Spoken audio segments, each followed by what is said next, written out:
Ever notice how certain things just feel right to the eye, even if you cannot explain why they are beautiful? Your brain just knows. A seashell spiraling inward, the way petals fan out around the center of a sunflower, even the proportions of the human face.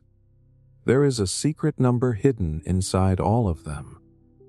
A number so strange and so universal that once you see it, you will never be able to unsee it again. It is called the golden ratio, and it shows up in nature so often that it almost feels like the universe is leaving us little clues.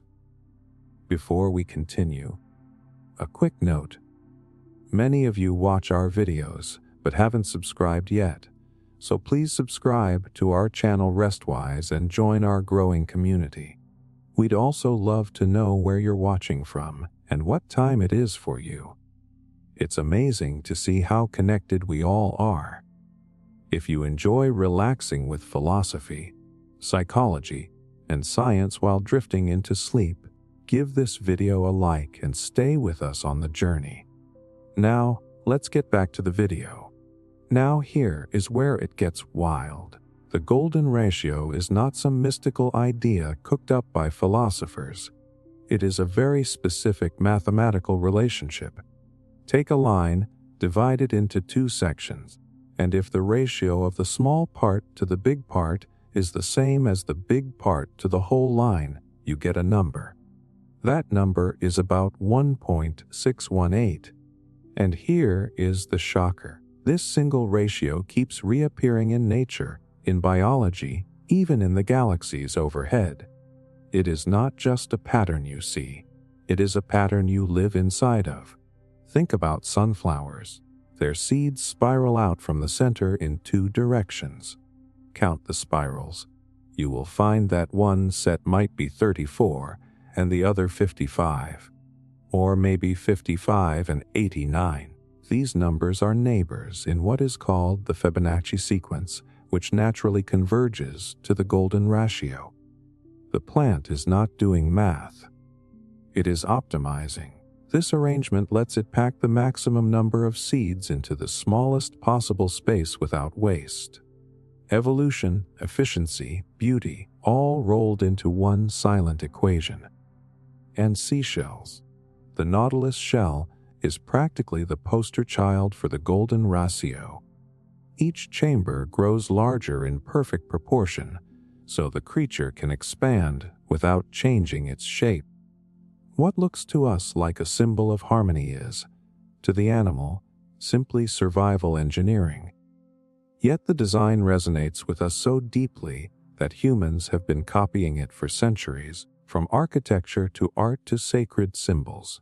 Even your body carries echoes of the golden ratio. Stretch out your arm. The length of your forearm compared to your hand tends to hover close to that 1.618. Look in the mirror. The distance from your head to your navel compared to your navel to your feet. The spacing of your teeth. The proportions of your fingers. We are walking examples of this pattern. And while not every measurement is exact, the repetition is enough to make scientists and artists wonder if our sense of beauty itself is wired to recognize it. Here is the part that validates the wonder. In psychology studies, people consistently rate faces and bodies with golden ratio proportions as more attractive. They cannot explain why. They just feel more balanced, more natural, more right. Some researchers suggest that our brains have evolved to favor these proportions because they signal health, fertility, or genetic stability. In other words, beauty might not be in the eye of the beholder, it might be in the math. This ratio is not locked to the small scale either. Zoom out to the universe. Spiral galaxies twist in arms that approximate the same curve you see in a pine cone or a sunflower. Hurricanes spin with the same spiral logic. Energy itself seems to favor the flow of this number. The golden ratio is like a cosmic fingerprint, stamped everywhere from DNA molecules to the Milky Way. And yet, here is what makes it even stranger. The golden ratio is not perfect. You will not find a nautilus shell that measures exactly 1.618. Nature is messy. It is flexible. What we find is that life tends to lean toward this proportion because it is efficient, stable, pleasing, but it is not obsessed with precision. That little wiggle room might be the difference between cold mechanical repetition and the organic beauty we actually feel. So why does this matter to you? Imagine walking through a forest. You see a pine cone on the ground. Its scales twist around each other in perfect Fibonacci spirals. Without even thinking, your mind recognizes the pattern, and in that instant, you feel a sense of order in the chaos. You feel that the world is not random after all, that there is structure beneath it all. That is the golden ratio working not just in nature, but inside your psychology. It connects you to your environment in a way you cannot put into words, but you can feel in your bones. And maybe this is the real secret. The golden ratio is not simply a number, it is a bridge between math and biology, between structure and emotion, between the way the world is built and the way we experience beauty. When you recognize it in a sunflower or a seashell or a storm cloud swirling in the distance, it is almost as if nature is whispering back to you, showing its blueprint, reminding you that you are a part of it too. The next time you catch yourself staring at something and thinking it feels perfectly right, stop and look closer. Chances are, the golden ratio is hiding there, quietly shaping the world around you. And once you notice it, you cannot help but wonder where else this hidden number might be at work. Fibonacci spirals in plants and shells. Picture yourself standing in a field of sunflowers. At first glance, they just look like bright yellow discs facing the sun. But lean in closer, and you will see something almost hypnotic. The seeds are not scattered randomly. They are arranged in perfect spirals, curling outward from the center like invisible blueprints stamped into every flower head. What makes it even more astonishing is that if you count those spirals, you do not get random numbers. You get numbers from a mysterious sequence that shows up all over life on Earth, the Fibonacci sequence. Here is where it gets strange. The Fibonacci sequence is nothing more than a pattern of numbers where each number is the sum of the two before it. 1, 1, 2, 3, 5, 8, 13, and so on forever. Simple enough.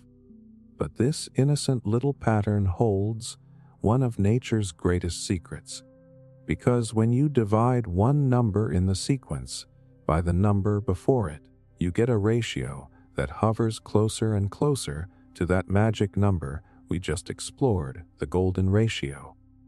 And somehow, living things have been using this formula long before humans ever noticed it. Take the sunflower again. If you look carefully, you will see two sets of spirals crossing each other, one winding clockwise, the other counterclockwise. Count them. You might find 34 going one way and 55 going the other, or maybe 55 and 89. Always neighbors in the Fibonacci sequence. This pattern is not there to impress us. It is there because it is the most efficient way for the plant to pack seeds without leaving gaps. Each seed is nudged into place at an angle of about 137.5 degrees, sometimes called the golden angle.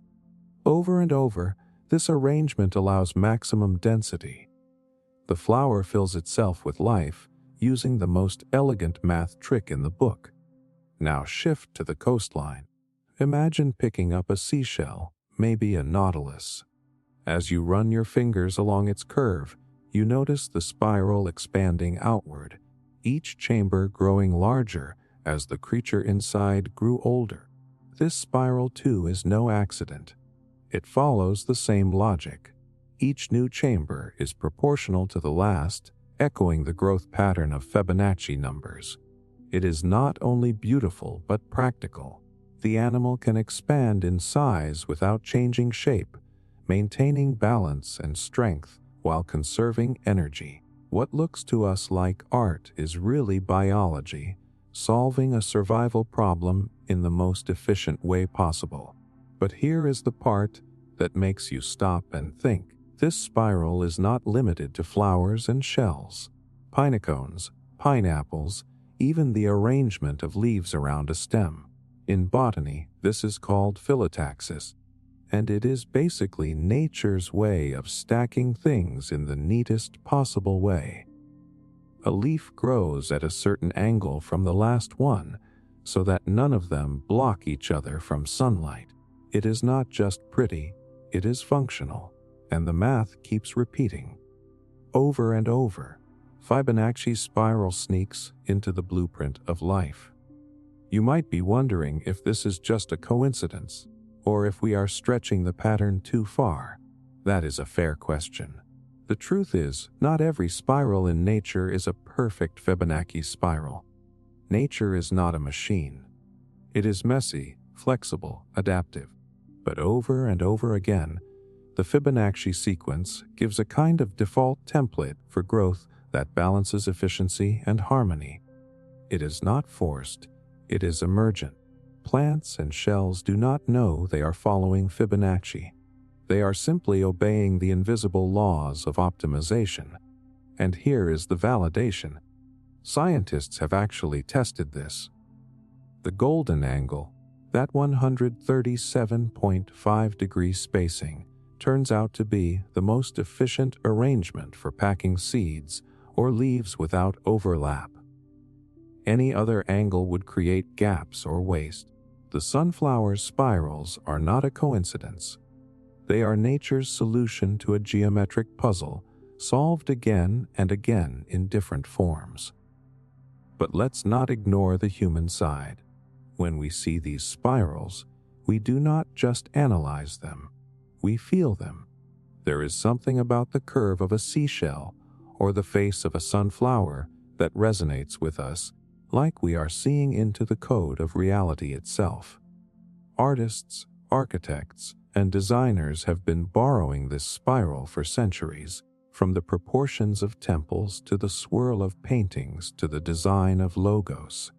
It feels universal because it is universal.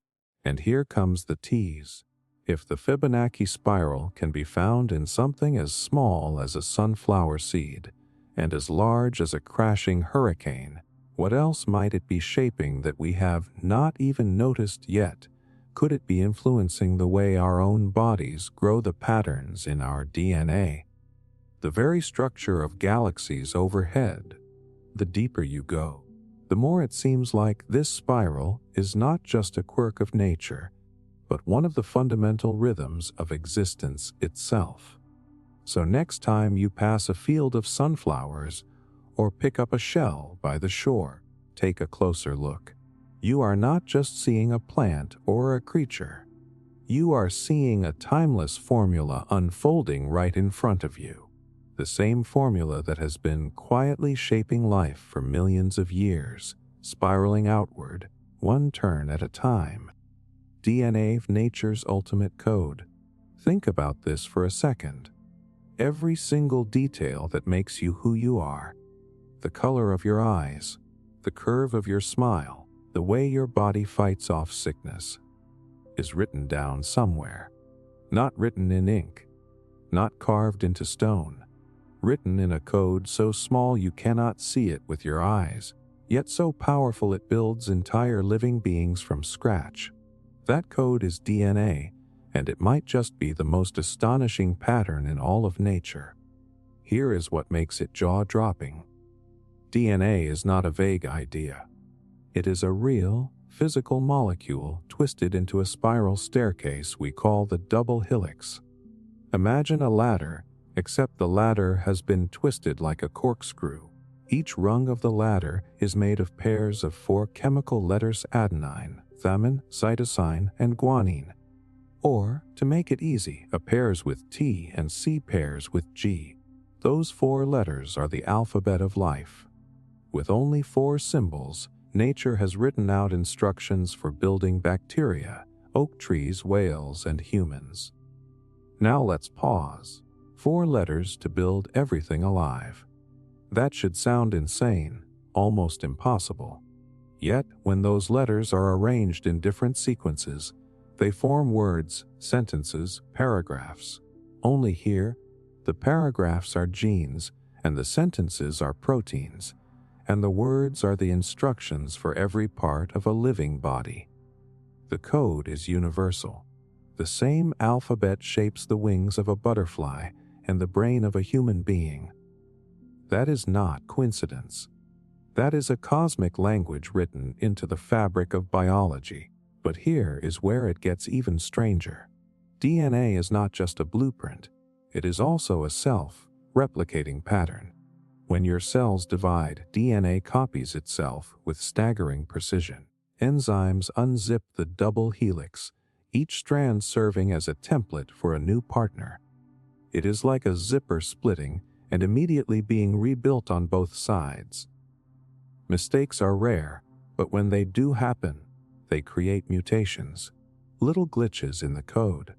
Some of those glitches cause problems, but others create variation, and variation is the raw material evolution works with. In other words, DNA does not just build life, it evolves life. It edits its own story. And if you want the shock, here it is. Your body right now holds about 3 billion letters of DNA. If someone printed your genetic code out as text, it would fill thousands of books. Yet all of that data is coiled up so tightly inside your cells that it fits into the nucleus, invisible to the naked eye. You are walking around carrying an encyclopedia written at the smallest scale imaginable. And here is the kicker. If you stretched out all the DNA in just one human body, end to end, it would reach to the sun and back more than 60 times. That is how much code you are carrying inside you. Scientists call DNA the molecule of life, but maybe that undersells it. It is more than chemistry, it is information. And the way it stores information looks suspiciously like something humans invented much later. Computers store data with 2 symbols, 0 and 1. DNA does it with 4. Both systems rely on sequences of simple units to encode complex instructions. The difference is, DNA has been running flawlessly for billions of years before we ever built the first hard drive. It makes you wonder who really invented coding, us or nature. Now let's validate the awe with what we know. The Human Genome Project, finished in the early 2000s, mapped the entire sequence of human DNA. What we learned shocked scientists. Only about 2% of that massive code directly makes proteins. The rest was once dismissed as junk DNA, but we now know much of it plays crucial roles in regulating how genes turn on and off. It is not junk. It is another layer of programming we are just beginning to decode. Imagine realizing the language of life has chapters we cannot yet read. That is how deep this code goes. And here is the tease. If DNA is a code, who is to say it cannot be rewritten? Imagine programming life the way we program computers. Scientists are already editing genes using tools like CRISPR, snipping and replacing letters in the code of life. It raises thrilling possibilities. Curing diseases, enhancing crops, maybe even reshaping evolution itself. But it also raises enormous questions. How much should we change what happens when humans begin editing the very code nature has been writing for billions of years? The next time you look in the mirror, remind yourself of this. You are not just a body. You are a library. You are a walking book written in a 4-letter alphabet that has been passed down through generations of life. Every strand of hair, every cell of skin, Every beat of your heart is running on code that stretches back to the first spark of biology on this planet. DNA is not only nature's ultimate code, it is your ultimate code. And the more we uncover its secrets, the more it feels like we are reading the blueprint of existence itself. Fractals in trees, rivers, and coastlines. Rivers look closely at a tree. At first, it just looks like branches shooting outward in random directions. But stare a little longer, and you will notice something odd. The big trunk splits into branches. Those branches split into smaller branches. Those smaller branches split into twigs. Over and over, the same pattern repeats, just at a different scale. It is not chaos at all. It is a fractal. And once you notice it, you will start to see it everywhere. Here is the shock. Fractals are not just in trees. They show up in rivers carving through landscapes, in lightning bolts cracking across the sky, even in the jagged outlines of coastlines. These shapes look messy, irregular, impossible to measure. Yet beneath the surface, they are repeating patterns that follow the same rules on every level of zoom. That means nature is not just making random designs. It is using fractals as a kind of universal blueprint. Take rivers, for example. From above, a river looks like a giant branching system. The main channel winds forward, then splits into smaller tributaries, and those split again into streams. It is the same branching logic as the tree. Why? Because fractals solve a problem.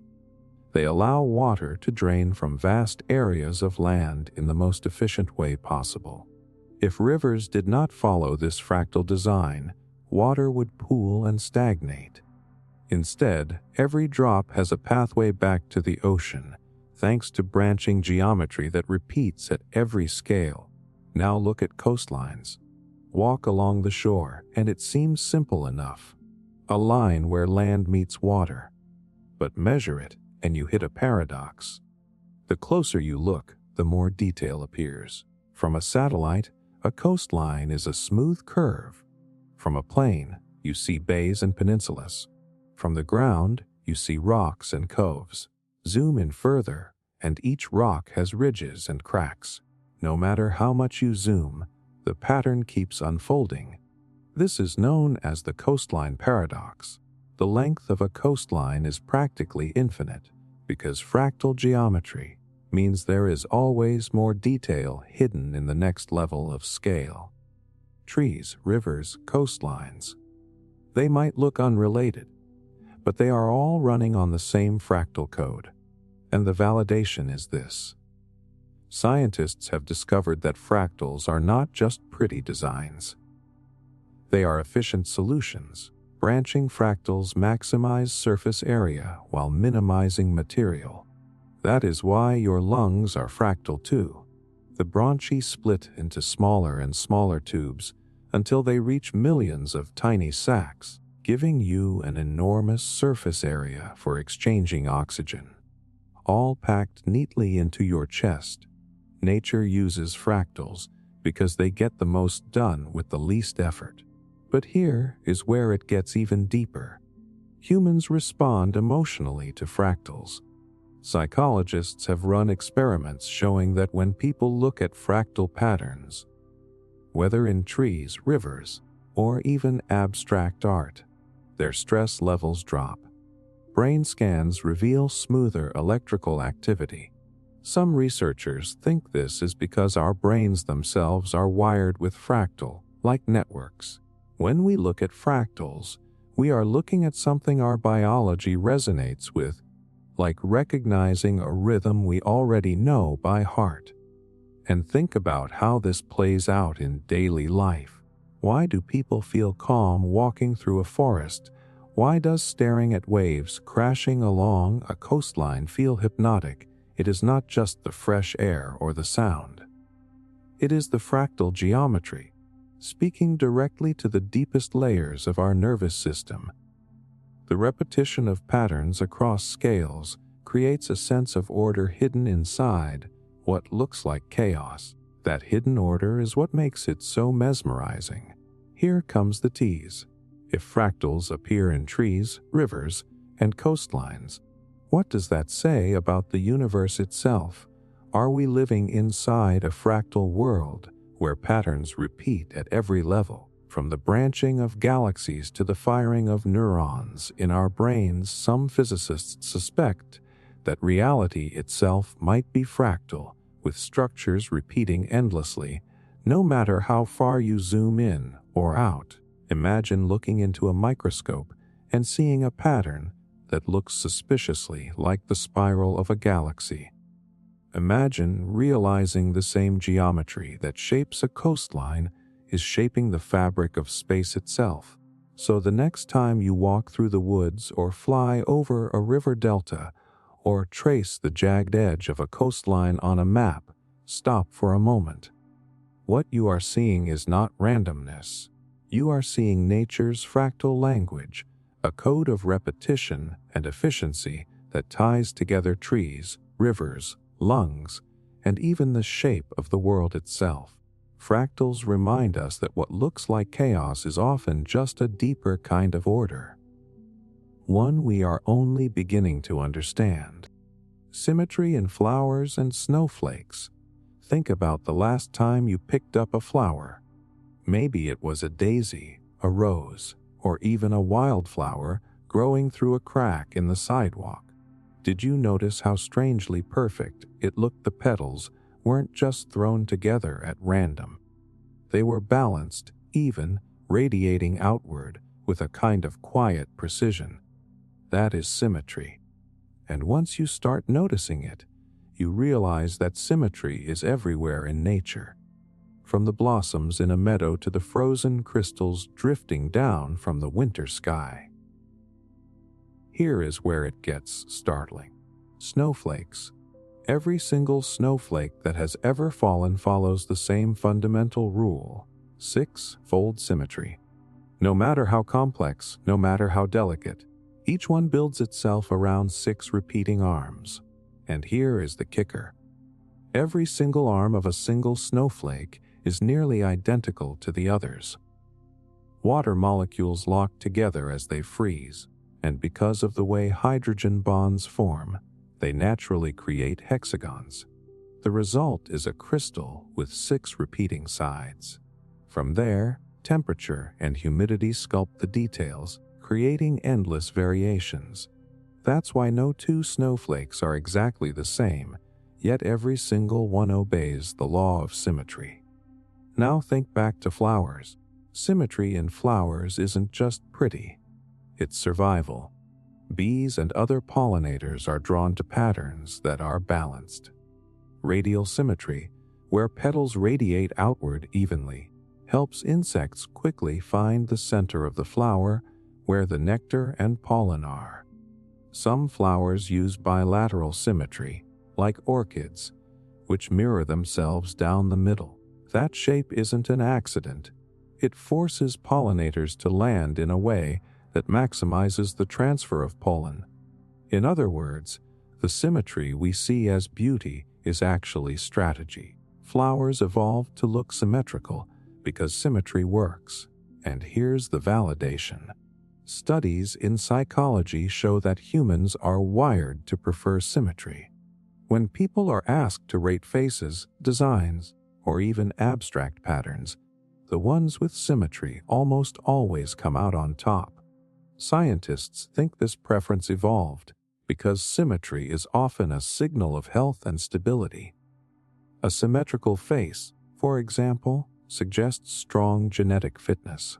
A symmetrical flower signals to a pollinator that it's healthy and worth visiting. Symmetry is not just aesthetics. It's information, coded into shape. But let's not overlook how mind-bending this really is. Snowflakes fall from clouds billions at a time.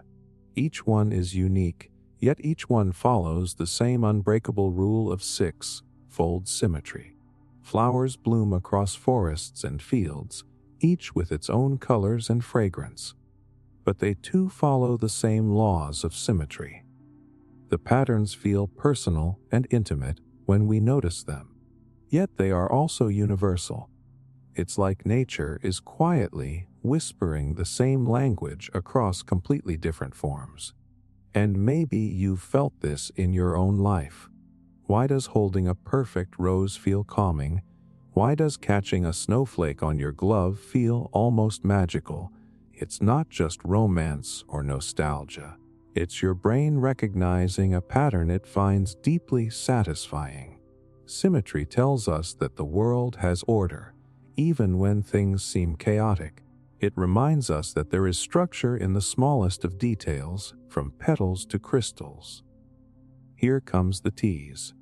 If symmetry shows up in flowers and snowflakes, where else might it be hiding? Think of starfish in the ocean, their bodies radiating out in perfect geometry. Think of the hexagonal honeycombs bees build. Think even smaller, the very structure of crystals deep in the earth. And if nature keeps using symmetry again and again, could it mean that symmetry is not just decoration, but one of the fundamental rules of reality itself? So the next time you stop to admire a flower or hold out your hand in a snowfall, look closer. You're not just seeing beauty. You're seeing one of the core blueprints of nature. Symmetry is everywhere. It guides growth, signals health, shapes survival, and whispers to us in forms so delicate we almost forget to notice. And once you see it, you realize that nature isn't just alive. It's designed with a balance that borders on the miraculous. Spiral galaxies and universal recurrence. Look up at the night sky on a clear evening. To the naked eye, you see stars scattered like glitter, maybe the faint band of the Milky Way stretching across the darkness. But what you are really seeing are galaxies, massive cities of stars, gas, and dust. And here's the part that feels almost impossible. Most of those galaxies, including our own, are not random clouds.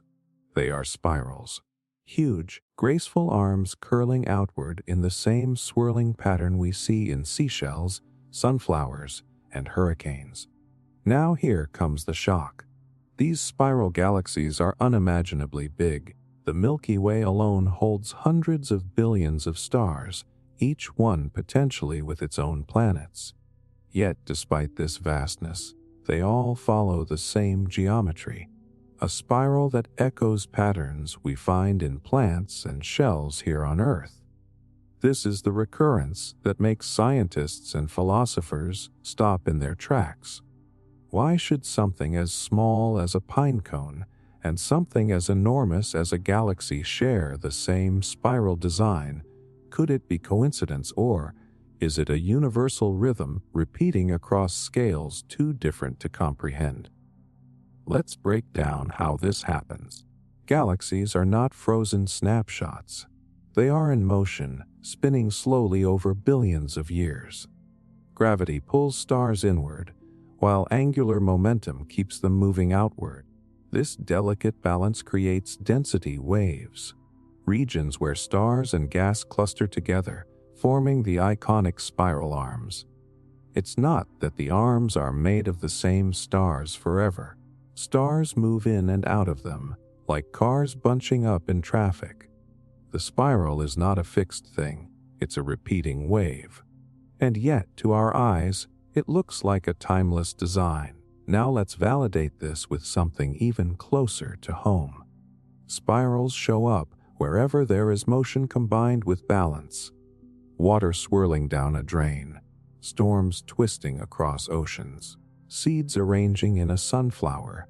The same mathematics that governs those systems also seems to govern galaxies.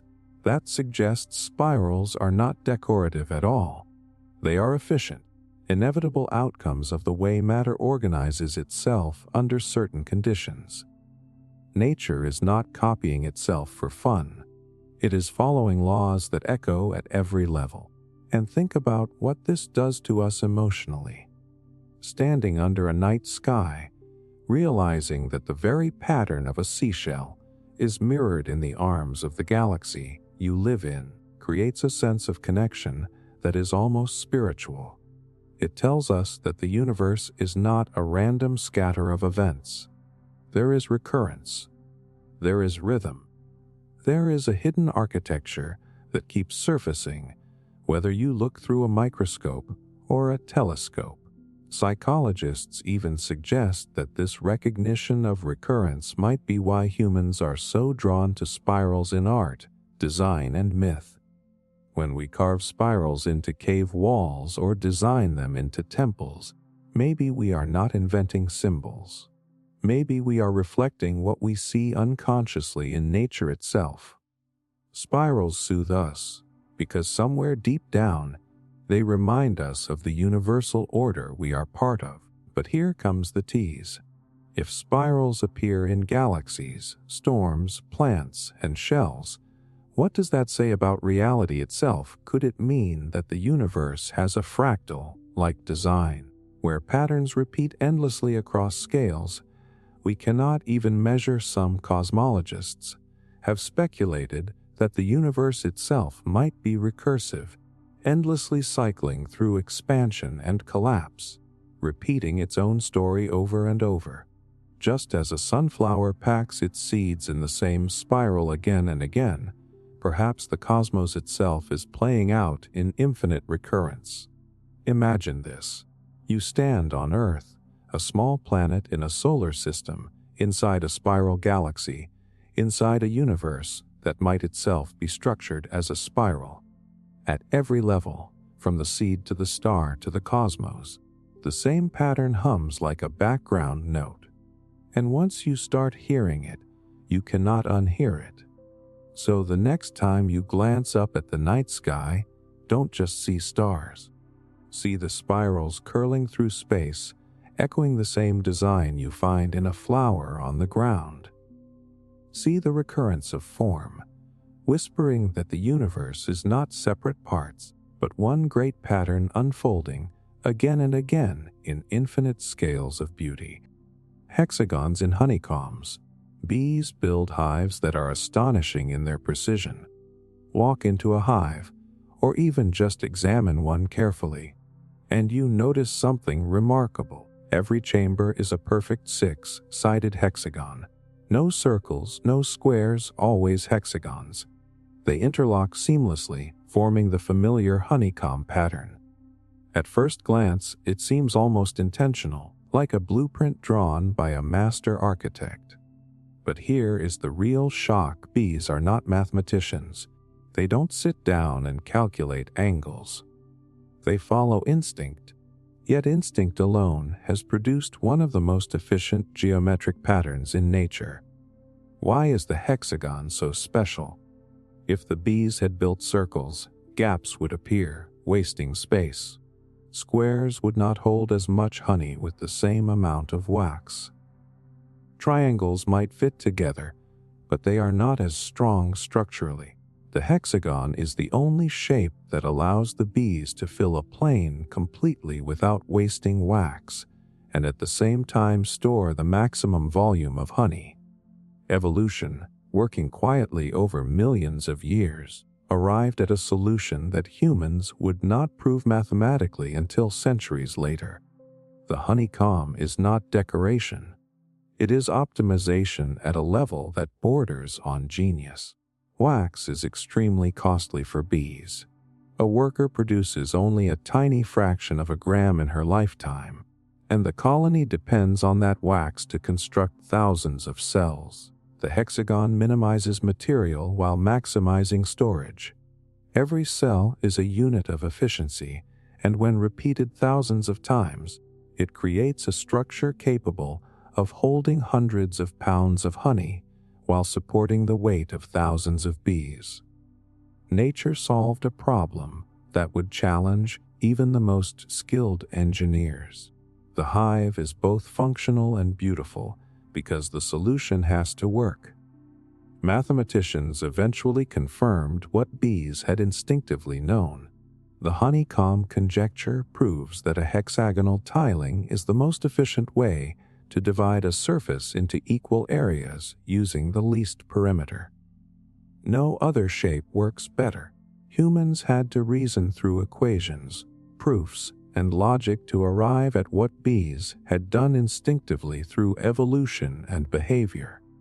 That alone is astonishing, but it is only part of the story. Hexagons appear everywhere in nature, far beyond beehives. Cooling lava often cracks into hexagonal columns, forming massive geometric patterns in places like the Giant's Causeway in Ireland. Snowflakes naturally form six-sided crystals because of the way water molecules bond when they freeze. Graphene, one of the strongest materials known, forms a single layer of carbon atoms in a hexagonal lattice. Hexagons are not an isolated phenomenon. They are recurring solutions that nature keeps finding because they are efficient, strong, and practical. Humans respond to this geometry as well. Studies in psychology show that people are naturally drawn to hexagonal patterns.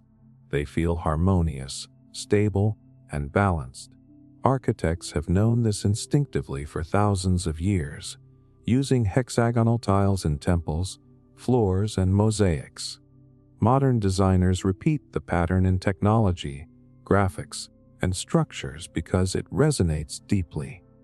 It is a shape that conveys order, intelligence, and balance without the need for words. The hexagon also has a poetic side. Every cell in the hive functions as part of a larger system. Bees live, work, feed, and protect the colony in this repeating geometric pattern. The structure is both individual and collective, reflecting unity, collaboration, and interdependence. What seems like a simple geometric solution is also a lesson in community, efficiency, and resilience. The hexagon is more than a shape.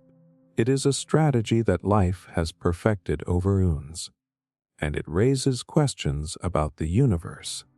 If bees instinctively discovered the perfect shape for building, what other solutions are hidden in nature, waiting for us to notice? Could hexagons be a clue that efficiency, balance, and optimal design are universal principles embedded in life, matter, and the world around us?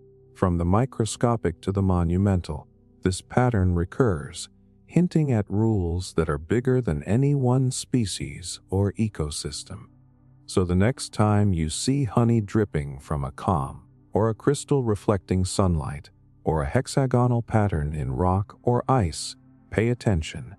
The hexagon is not just a shape, it is a universal language, one that speaks to efficiency, strength, and beauty at the same time. Bees may not understand geometry consciously, but they act according to principles that we are only beginning to grasp. And once you start noticing it, you will see it everywhere, quietly shaping life, matter, and even the materials we will use in the future. From the honeycomb to snowflakes, lava columns, and graphene, the hexagon keeps repeating. It is one of the clearest signs that nature has mastered design long before humans ever tried. Efficiency and beauty are not separate, they are often the same thing. And the bees, in their instinctive wisdom, discovered that truth millions of years before we did. Sacred geometry in natural structures.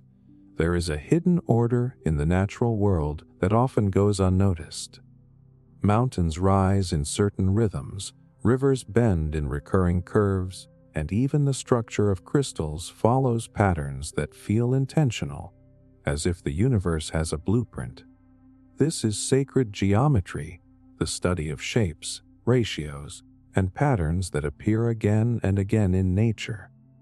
Unlike something imposed by humans, sacred geometry is discovered, found everywhere from the smallest atom to the largest galaxy, resonating with a sense of harmony and balance that we instinctively recognize. What makes it shocking is how precise and consistent these patterns are. Consider the flower of life, a complex interlocking circle pattern found in temples, manuscripts, and ancient artwork. Scientists have observed similar arrangements in natural systems overlapping circles in sunflower heads, the spiraling of pine cones, and the arrangement of seeds in fruit. These geometric patterns are not decorative. They are efficient. They optimize space energy and growth in ways that maximize survival, while at the same time creating forms that feel beautiful and harmonious to the human mind. Take crystals, for example. Minerals grow in highly regular, repeating patterns dictated by the symmetry of their molecules. Quartz, garnet, and snowflakes form shapes that adhere to precise angles and facets, reflecting underlying geometric rules. It is not random. Every crystal unfolds according to the same mathematical principles, demonstrating order at a microscopic scale. The angles, lines, and proportions are naturally constrained by physics, yet the outcome feels almost designed, echoing the sacred geometry revered in human culture for millennia. Even living structures follow these geometric principles. Leaves often grow in Fibonacci spirals to maximize sunlight exposure. Flowers arrange petals in radial symmetry to guide pollinators efficiently to their centers. Animal shells grow in logarithmic spirals, combining proportion and curvature to optimize strength and space. Sacred geometry is not just abstract, it is embedded in growth and survival. Nature has discovered formulas that humans only later codified in art, architecture, and mathematics. And there is validation in how humans perceive these structures. Psychologists have found that people respond to geometric forms in deeply intuitive ways. Patterns that reflect sacred geometry, balanced proportions, repeating symmetry, spirals, and fractals, are consistently rated as more aesthetically pleasing. We are drawn to these shapes because our brains are wired to recognize order, efficiency, and balance. Sacred geometry resonates because it mirrors the structural principles our minds evolved to understand, whether in natural landscapes, the human body, or celestial forms. Consider the way these structures scale. The hexagonal columns of basalt, the spiraling horns of animals, the branching of rivers and trees, all reflect geometric rules that repeat across scales. Sacred geometry is fractal in nature. It applies equally to the microscopic, the organic, and the cosmic. It is a universal language of form that communicates stability, rhythm, and coherence across all of reality. These repeating patterns are not mere coincidence. They are expressions of the fundamental laws of nature. There is also a spiritual dimension to this observation. Across cultures and eras, humans have associated geometric patterns with harmony, creation, and divine order. Mandalas, yantras, and sacred temples employ circles, spirals, and symmetry to evoke a sense of connection with the universe. The fact that similar patterns emerge naturally, without human intervention, suggests that geometry itself is embedded in the very fabric of existence. Sacred geometry is where science, art, and spirituality intersect, revealing a hidden blueprint of life. And yet, the mystery deepens. Sacred geometry is not static, it is dynamic. Crystals grow, plants expand, galaxies rotate, and yet in every transformation, the underlying geometric principles persist. The golden ratio, Fibonacci spirals, radial symmetry, and fractals reappear constantly, suggesting that these are not just visual patterns but fundamental rules guiding energy, growth, and structure. Every leaf, every shell, every cluster of stars is a manifestation of the same universal language.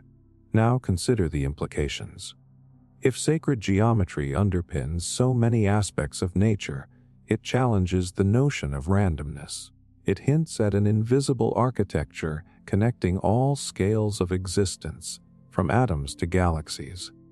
When you observe the branching of a tree, the spiraling of a seashell, or the symmetry of a snowflake, you are glimpsing the same principles that govern distant galaxies and planetary orbits. These structures are both functional and deeply aesthetic, blending survival, efficiency, and beauty in ways that feel almost intentional. Next time you walk through a forest, gaze at a flower, or stare at a mountain range, look for the hidden geometry. Notice spirals, repeating patterns, radial forms, and interlocking shapes. You are witnessing sacred geometry in action, a universal code that organizes life, energy, and matter. It is not just math. It is a rhythm, a blueprint, a visual language written into the world itself. Understanding it changes the way you see nature. The world is no longer a collection of random objects, but a network of patterns, all connected, all speaking the same mathematical and visual language. Sacred geometry is more than an academic curiosity. It is a lens through which we can recognize the intelligence inherent in nature, the elegance of evolution, and the profound connection between living systems and the cosmos. Every repeating pattern, every spiral, every hexagon, every radial form tells a story of efficiency, harmony, and universal recurrence. And once you start seeing it, you cannot unsee it. Animal markings, stripes, spots, and patterns of survival. Look closely at a tiger in the wild. Its orange coat is striped with black, a design so precise it almost seems deliberate. But these stripes are more than decoration. They are a survival tool. In the dense forest, the vertical lines break up the tiger's outline, allowing it to blend seamlessly with shadows and sunlight. The stripes make the predator invisible to prey, turning it into a ghost moving through the underbrush. Evolution has painted the tiger in patterns of stealth and efficiency, a living demonstration of nature's strategic design. And it's not just tigers. Consider leopards and jaguars with their spotted coats. At first glance, the spots seem random, but look closer. They follow subtle clusters and spacing that break up the animal's silhouette, a form of camouflage that helps it hunt without being detected. Nature isn't aiming for aesthetics. It is solving a problem: how to survive, how to avoid being eaten, how to secure resources. The patterns we find beautiful also have a practical function, hidden in plain sight. Even zebras are more than black and white stripes. At first, it seems their pattern is simple, but science has revealed fascinating purposes. Stripes confuse predators, especially when zebras move in groups, creating a visual effect that makes it hard for predators to pick out an individual. Some researchers suggest the stripes may even deter biting insects, which are less likely to land on striped surfaces. Every line, every contrast, is a product of evolutionary pressure, shaped to maximize survival in a complex environment. The shock comes when you realize how widespread this principle is. From the small markings of butterflies and frogs to the stripes of tigers and the spots of cheetahs, animal patterns serve as more than beauty. They are a coded language of survival. Each spot, stripe, or patch of color is a signal or disguise, optimized over countless generations. Patterns emerge because they work. They improve hunting, mating, camouflage, and even social communication. Nature has been refining these designs long before humans ever tried to replicate them in art or fashion. And it's not just about blending in. Some markings are meant to stand out. Poisonous animals like certain frogs and snakes develop bold, bright patterns to warn predators. These warning patterns, called episomatic signals, are highly recognizable, letting predators know danger is present without a single bite or sting. The pattern itself is a survival tool. Boldness becomes protection. Color, line, and shape are not arbitrary. They are a visual code of life and death, understood instinctively by other animals. Scientists have studied the development of these patterns in detail. Genetic and molecular mechanisms guide how pigments are laid down during growth.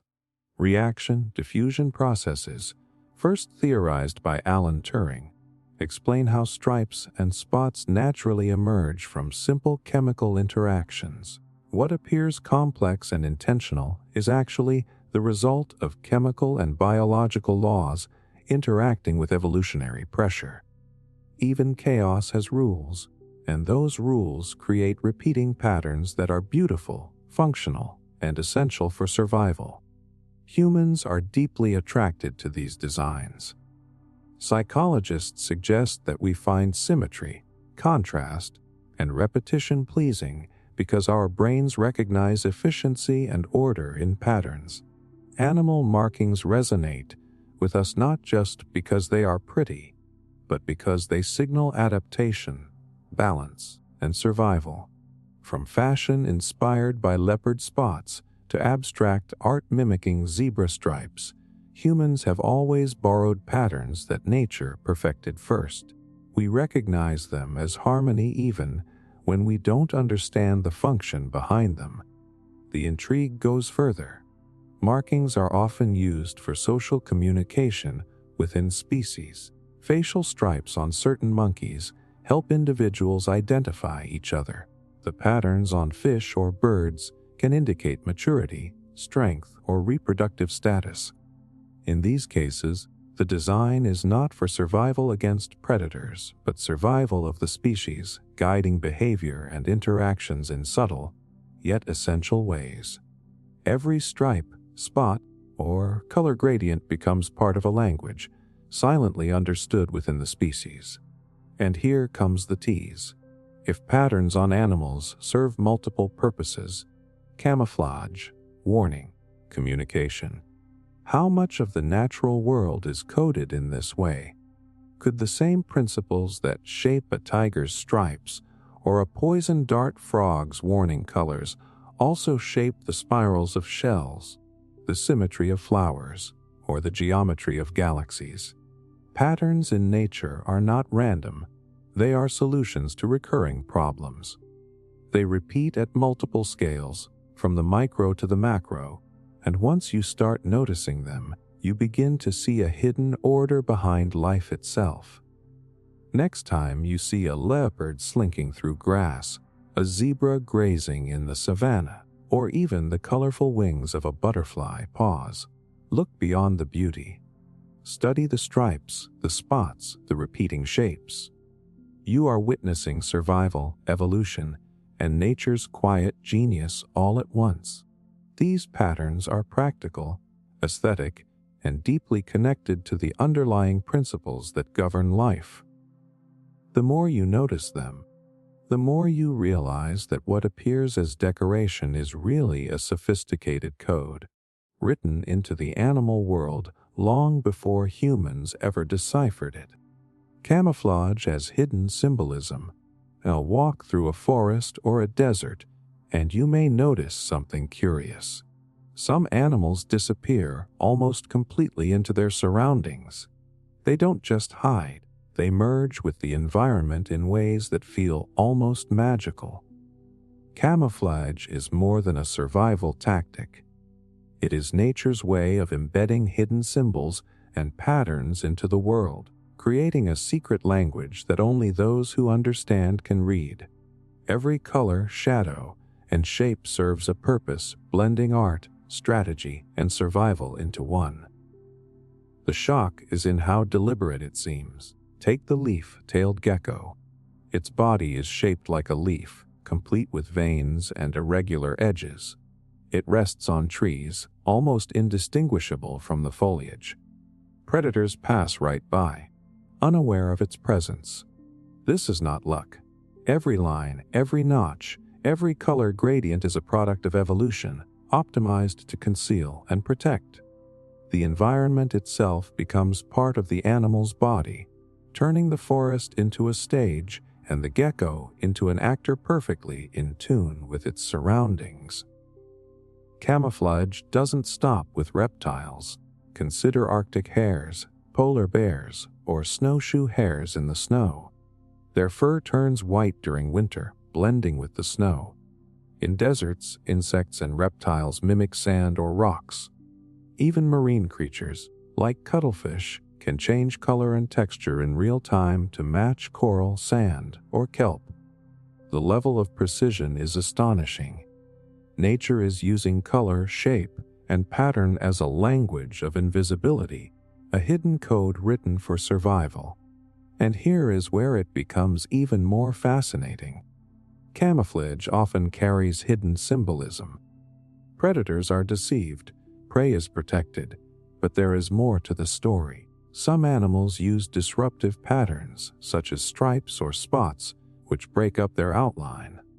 Think of zebras or jaguars. The markings not only conceal but communicate.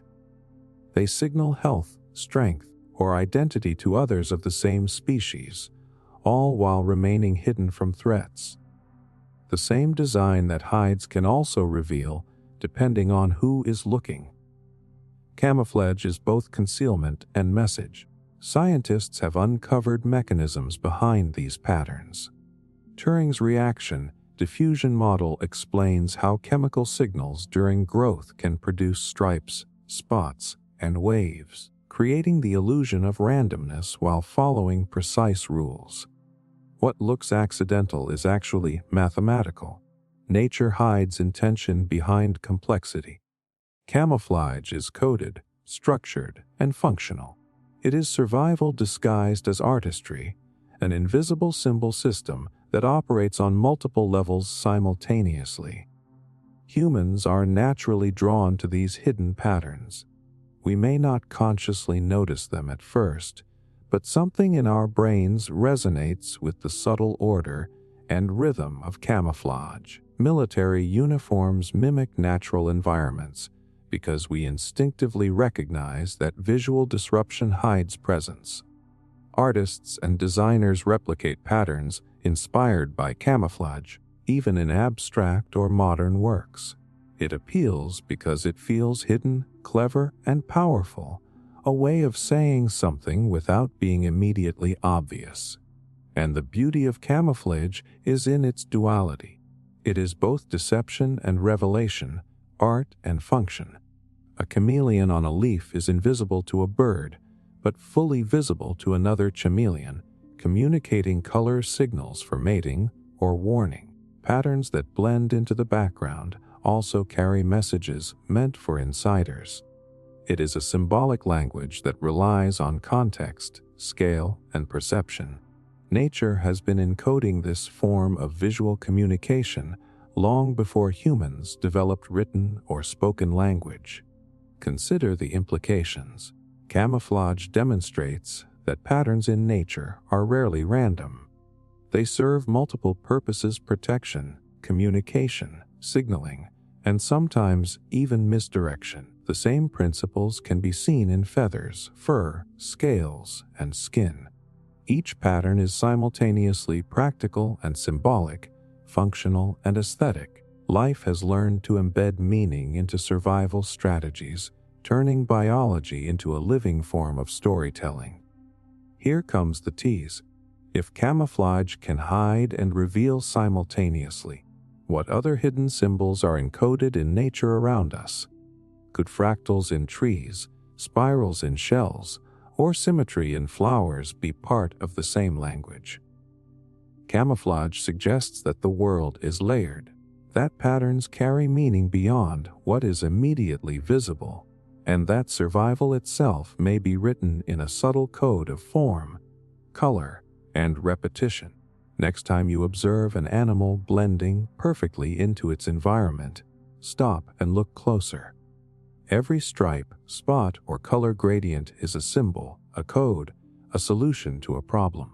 Camouflage is not just survival. It is nature's silent communication, an invisible network of patterns that reveal intelligence, strategy, and artistry at every level. Once you start seeing these hidden symbols, you begin to notice them everywhere, in ways that make the natural world feel alive with meaning and intention. star constellations, and ancient symbolism. For millennia, humans have looked up at the night sky and seen patterns in the stars. Dots of light scattered across darkness could have been random, but our ancestors connected them, forming constellations, imaginary lines tracing shapes of animals, gods, and mythical heroes. At first glance, these patterns feel cultural or artistic, but there is more than storytelling at play. Constellations are a bridge between observation and symbolism, a way humans made sense of the vast, incomprehensible universe by mapping order onto chaos. Here is the shock. Many constellations are aligned with the movements of the sun, moon, and planets in ways that suggest they were tools for tracking seasons, predicting harvests, and navigating long journeys.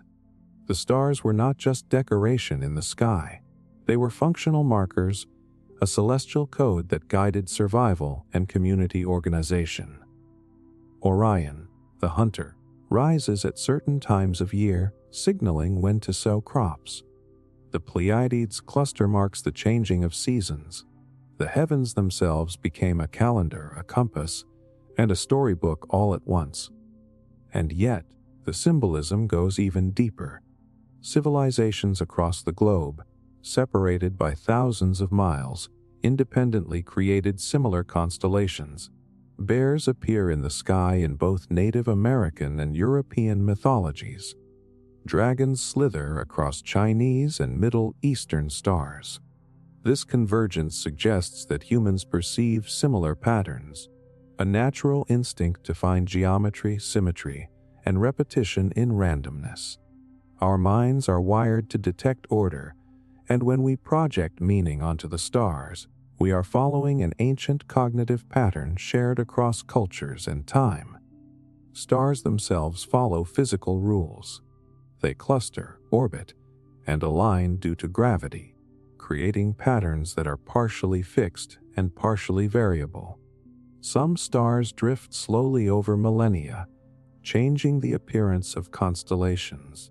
Yet the shapes we recognize persist in human memory and culture, passed down through oral storytelling, stone carvings, and early astronomical records. These patterns become symbols, not just of navigation, but of myth, morality, and identity. The night sky turns into a canvas for universal themes: life, death, struggle, and triumph. Constellations also serve as symbolic mirrors of the natural world. Orion's belt, 3 stars in a row, mirrors the triangular structures seen in nature, from crystalline formations to leaf patterns.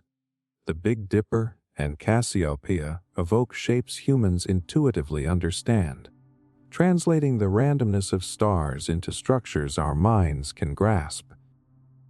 The geometry of the heavens reflects the geometry of life, linking human perception with cosmic design. Symbolism is encoded into the patterns themselves, waiting for interpretation, and humans respond emotionally to these patterns. There is a reason myths were tied to the night sky.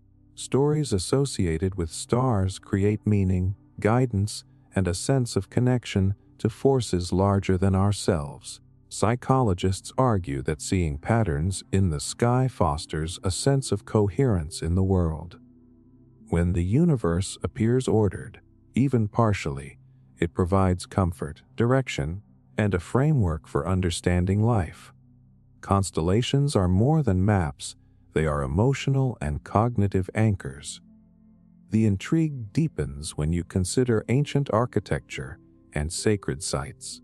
Many temples, pyramids, and stone circles align with specific stars, reflecting the belief that human structures should echo celestial geometry.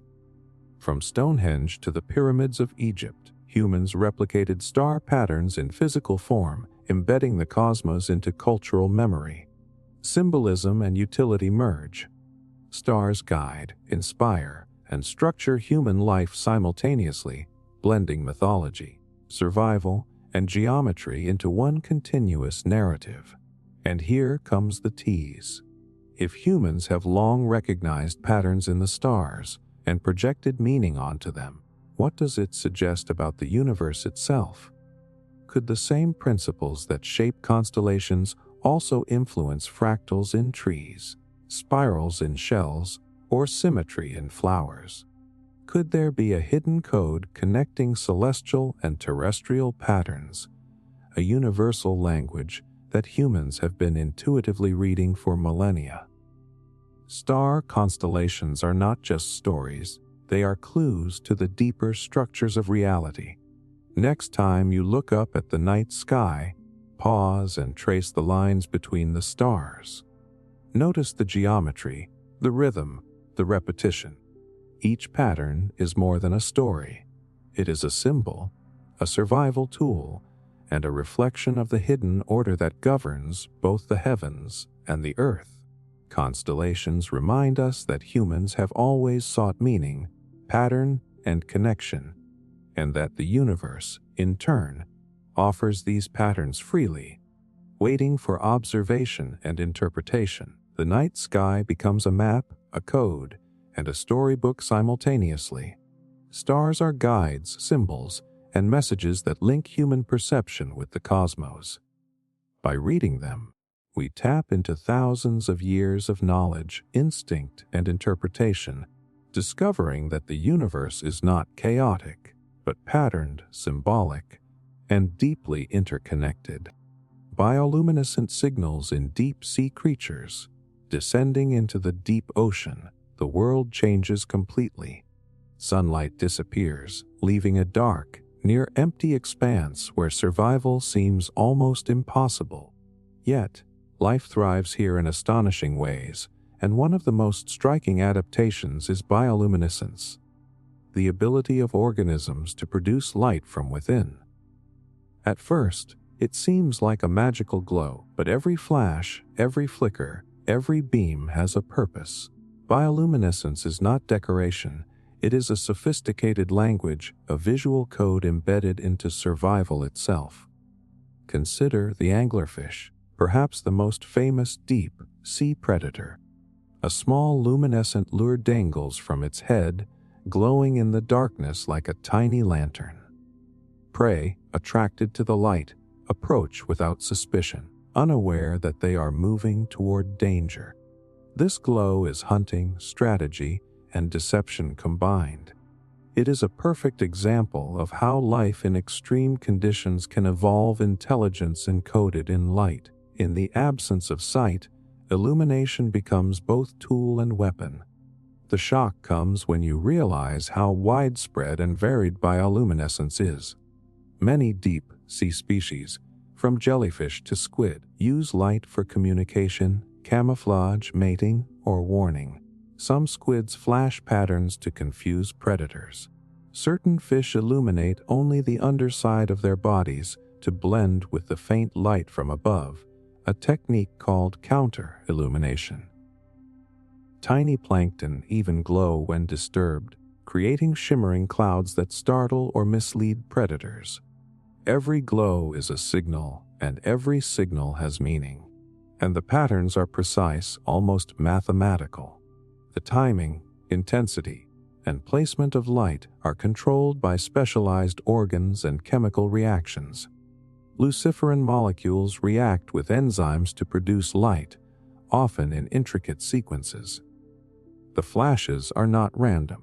In some species, males produce specific light patterns to attract females, while others use complex sequences to establish territory or confuse rivals. Bioluminescence is a language, and the deep sea is full of silent conversations we are only beginning to decipher.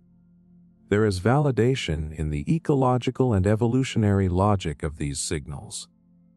In the pitch black depths, light is energy, and energy is precious. Every flash must serve a purpose, whether to catch prey, avoid predation, or communicate reproductive readiness. Over millions of years, evolution has optimized these light signals, creating patterns that are both functional and efficient. Bioluminescence demonstrates that even in the harshest environments, nature finds ways to encode information, craft communication, and maintain order. Humans are naturally fascinated by these glowing creatures. Scientists, divers, and artists alike are drawn to the beauty and mystery of light emerging from darkness. Psychologically, we are wired to respond to light, especially when it appears in unexpected places. Bioluminescence captivates because it combines survival and spectacle. It is both practical and mesmerizing, a real-world example of nature's capacity to blend function with artistry. But it's not only about survival. Bioluminescence carries hidden symbolism. The glowing patterns can indicate hierarchy, reproductive status, or readiness to mate. Some species use flashing patterns as decoys, creating illusions to mislead predators or rivals. The signals act as a visual code that conveys information to those who know how to interpret it. Light in the deep sea is not random. It is a complex, living language that speaks to both survival and connection. And here comes the tease. If life can encode communication in light, in one of the most extreme environments on Earth, what other hidden codes might exist in nature? Could similar principles of signaling and pattern apply in forests, deserts, or the microscopic world? Could the spirals of shells, the symmetry of flowers, or the fractals of river networks be forms of communication we have yet to fully understand? Bioluminescence hints that patterns in nature are not just decorative, they are functional, symbolic, and deeply intelligent. Next time you think about the ocean depths, consider the glowing language hidden beneath the waves. Every flash, every shimmer, every pattern tells a story of adaptation, survival, and strategy. The deep sea becomes a network of signals, a code written in light, where every creature participates in a conversation that has been ongoing for millions of years. Bioluminescence transforms darkness into a stage, creating a system of hidden symbols that bridges biology, communication, and even artistry.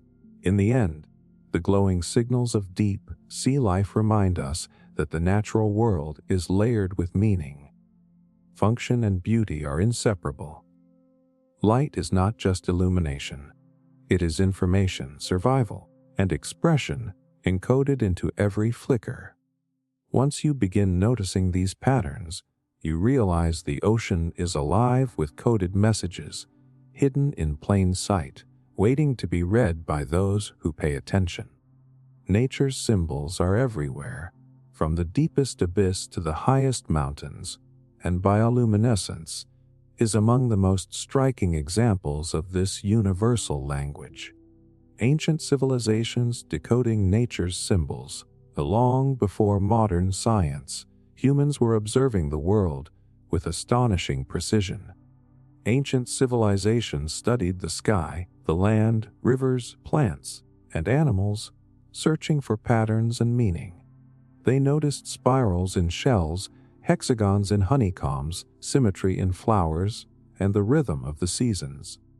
To them, these were not mere curiosities. They were messages, codes, and symbols embedded in nature, waiting to be read and understood. Humanity has always been a species attuned to patterns, and ancient societies were masters at decoding them. The shock is in how advanced their understanding was. The Egyptians aligned pyramids with stars, mapping architecture to celestial geometry. The Mayans charted complex calendars based on solar, lunar, and planetary cycles, predicting eclipses and seasonal changes with incredible accuracy. Stone circles like Stonehenge mark solstices, creating structures that echo celestial patterns. Ancient civilizations were not randomly observing the world. They were translating the rhythms and geometries of nature into functional and symbolic knowledge, combining science, spirituality, and artistry in a way that still astounds us today. even more astonishing is that these patterns often recur across cultures, separated by time and geography. The spiral appears in Greek pottery, Celtic stone carvings, and Native American art. Hexagons and circles repeat in Mayan temples, Islamic mosaics, and Buddhist mandalas. Sacred geometry, once considered purely mystical, was being observed and recorded in multiple places independently. Humans everywhere seemed to sense that nature had an underlying order, and that by decoding these symbols, they could align themselves with the rhythms of the world. Patterns in nature served multiple purposes for these civilizations. Observing the movement of stars and the cycle of seasons allowed them to plant crops, hunt efficiently, and organize societies. Recognizing spirals and symmetry informed art, architecture, and tools, ensuring both functionality and aesthetic harmony. Even animals and plants conveyed symbolic meaning. The lotus, the eagle, or the lion were more than representations. They encoded ideas about creation, balance, and survival. Ancient humans understood that the world was a layered network of symbols, and interpreting them correctly could guide life itself. There is validation in the details. Researchers studying ancient texts, carvings, and artifacts find that many civilizations measured the golden ratio, Fibonacci sequences, and geometric principles long before they were formally described in mathematics. Temples, tombs, and monuments reflect proportions found repeatedly in nature, from spirals in shells to the branching of trees. This was not coincidence. Ancient humans were intuitively discovering mathematical and geometric truths by observing nature's patterns, creating a bridge between empirical knowledge and symbolic meaning. Humans were not just observers, they were participants in these systems. Rituals, ceremonies, and storytelling often incorporated natural patterns. Chants followed the rhythm of the seasons, dances mirrored fractal patterns of plants, and paintings captured symmetry and repetition. Nature was the canvas, the teacher, and the code book all at once. By decoding its symbols, ancient civilizations connected survival, spirituality, and social organization in ways that feel almost modern, despite being thousands of years old. Even mythology and religion reflected these patterns. Stories of creation, floods, and celestial battles often corresponded to observable cycles and structures. The cosmos, the earth, and life were intertwined in a network of repeating motifs. Sacred geometry, astronomical alignment, and natural symbolism were not simply aesthetic.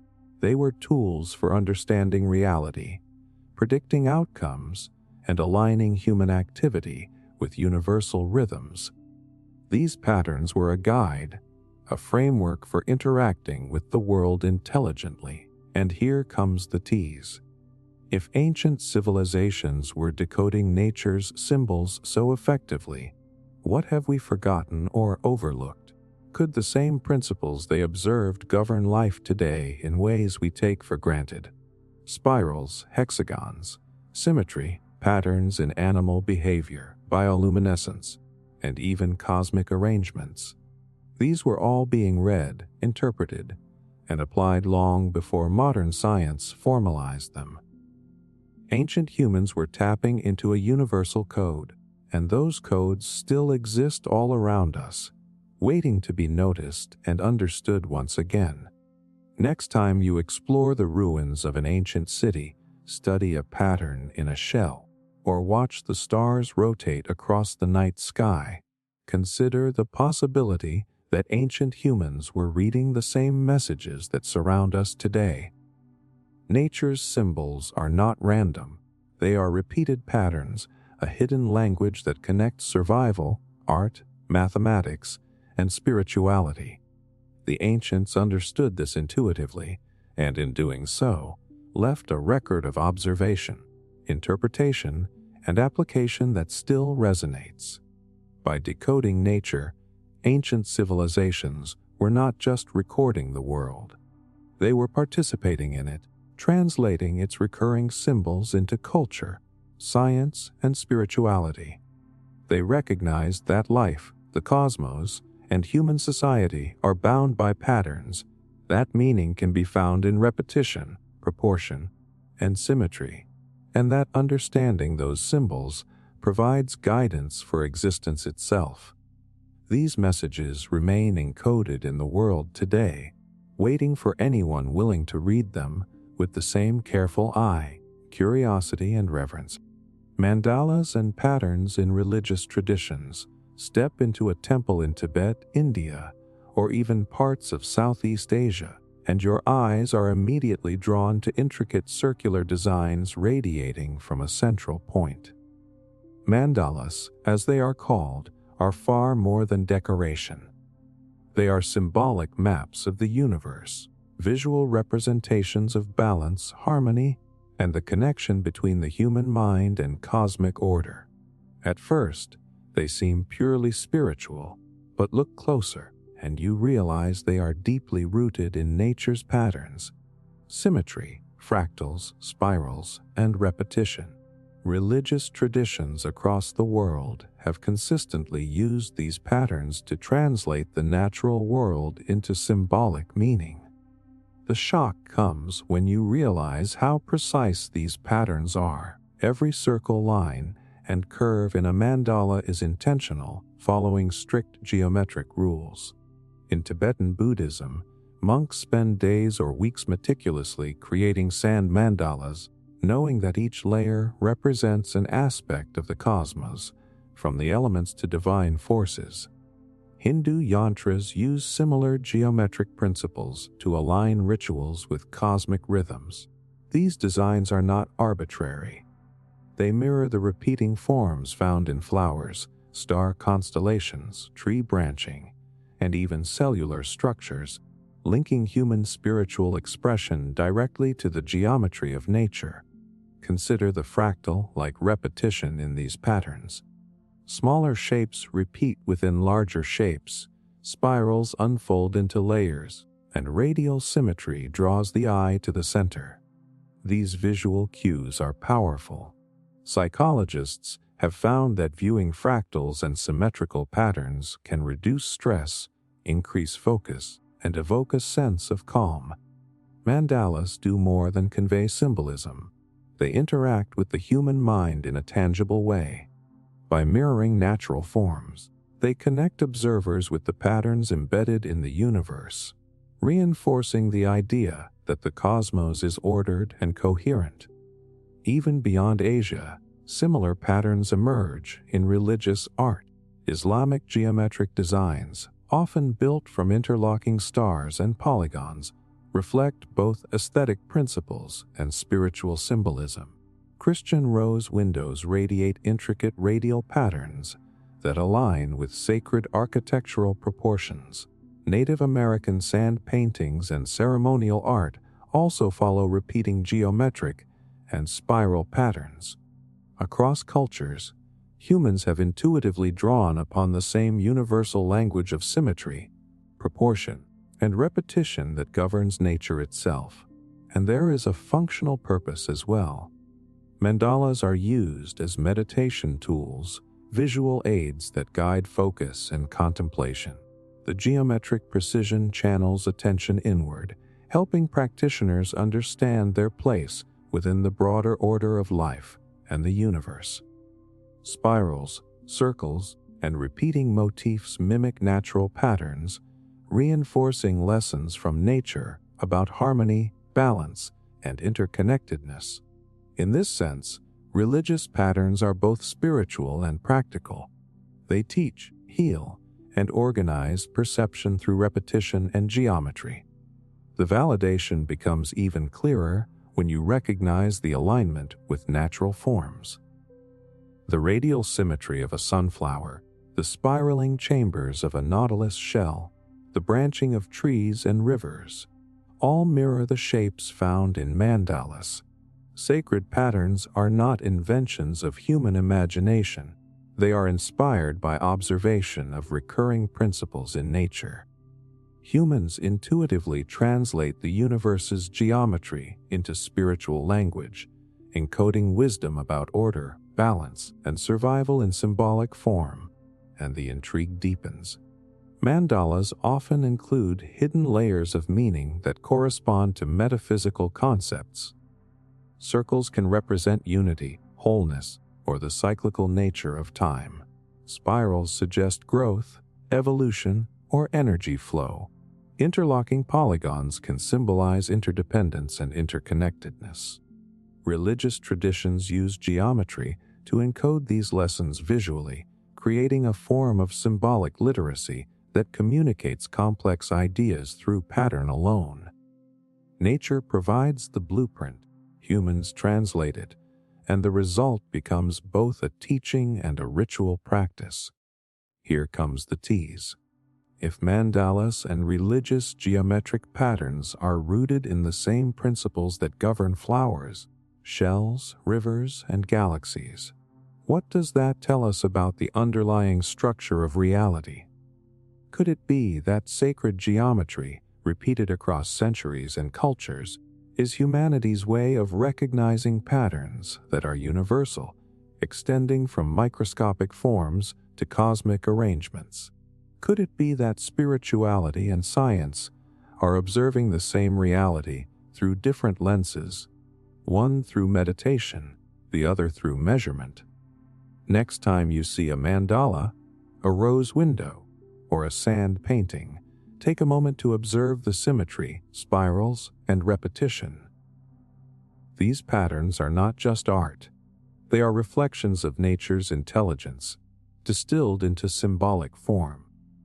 They teach lessons about harmony, balance, and interconnectedness, connecting human consciousness with the rhythms of the universe.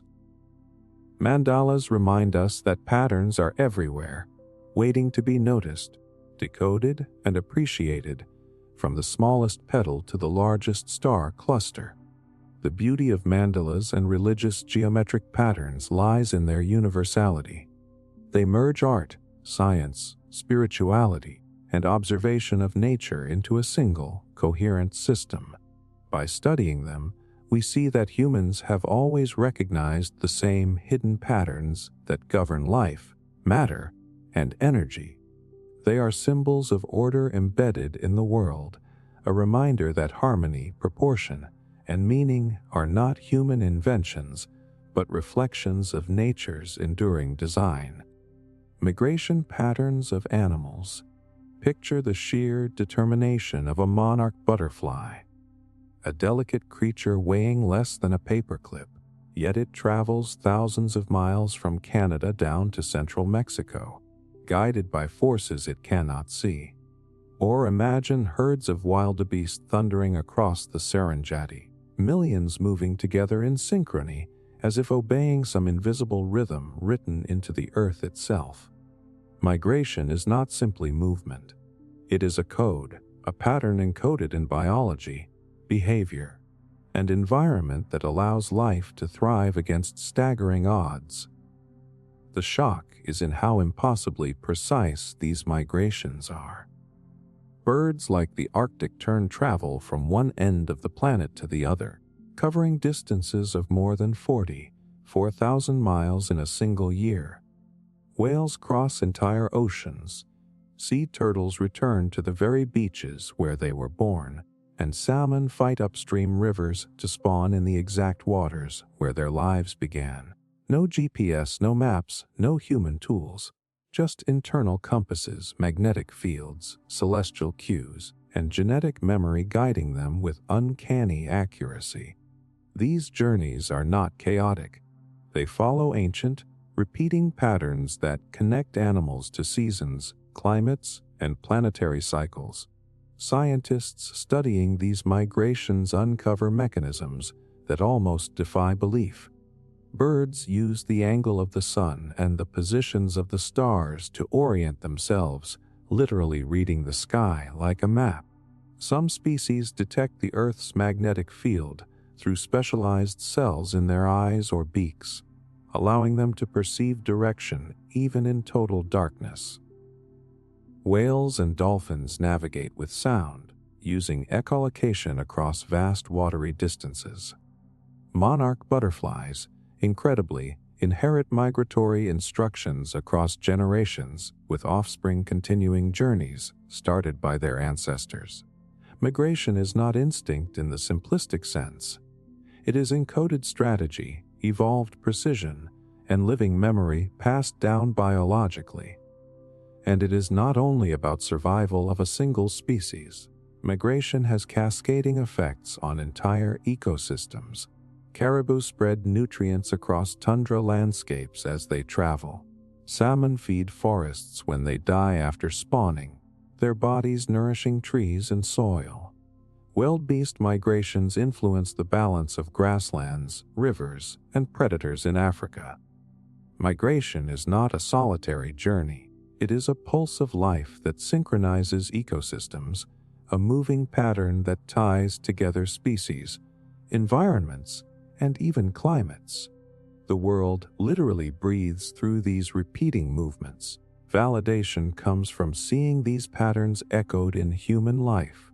Ancient people followed animal migrations to hunt, fish, and farm, aligning their calendars with the rhythms of nature. Today, humans migrate for work, climate, or survival, guided by different forces, but still pulled by patterns bigger than ourselves. The instinct to move, to seek better conditions, to follow invisible cues. This connects us deeply to the animal world. Migration is one of nature's most universal codes, written across species, landscapes, and time.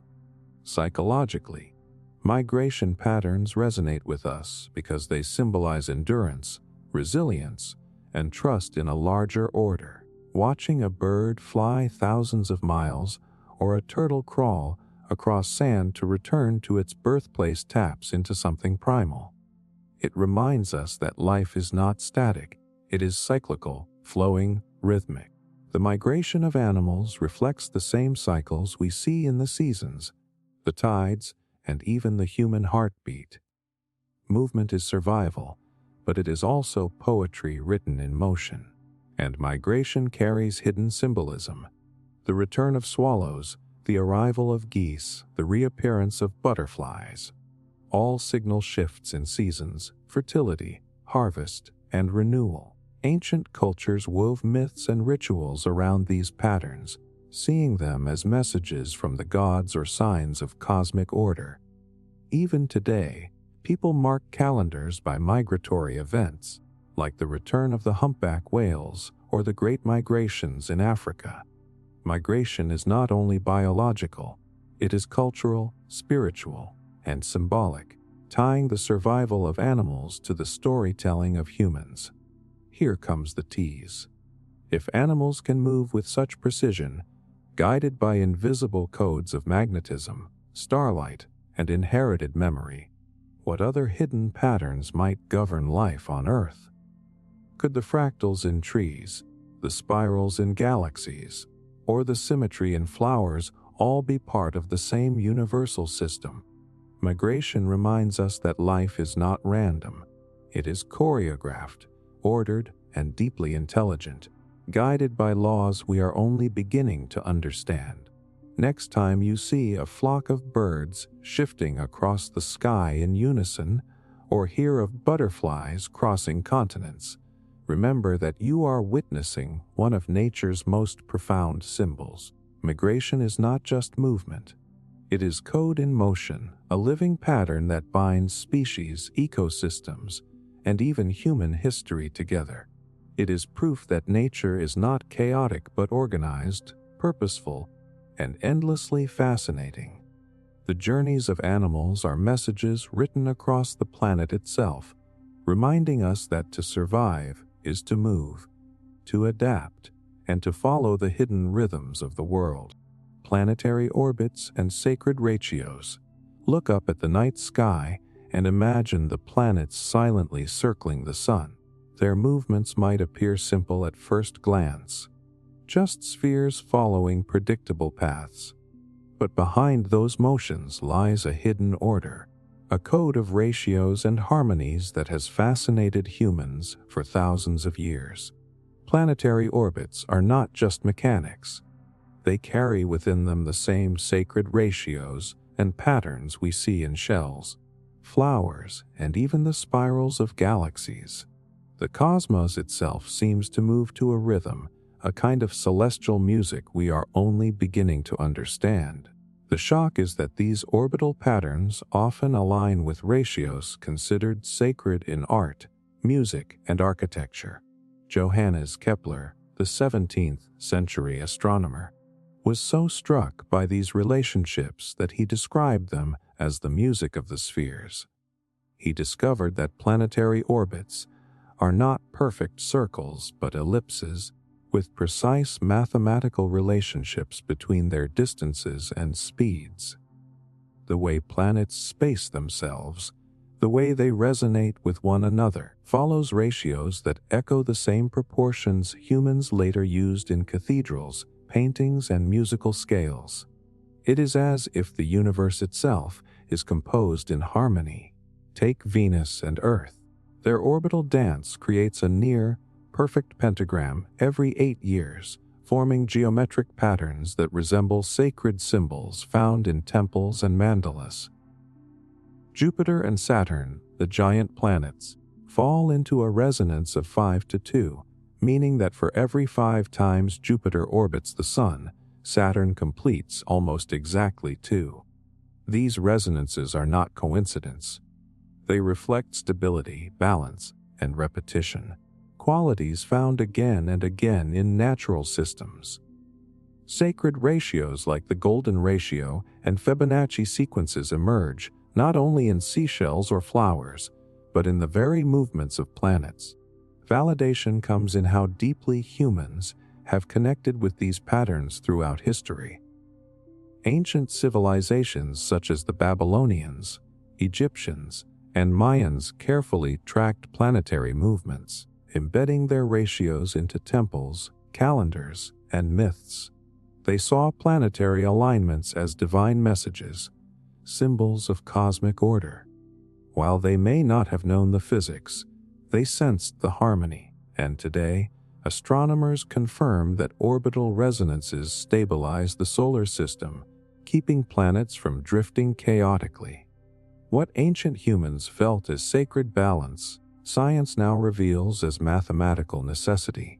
These orbital ratios also carry psychological power. Humans are naturally drawn to patterns of harmony, whether in music, design, or motion.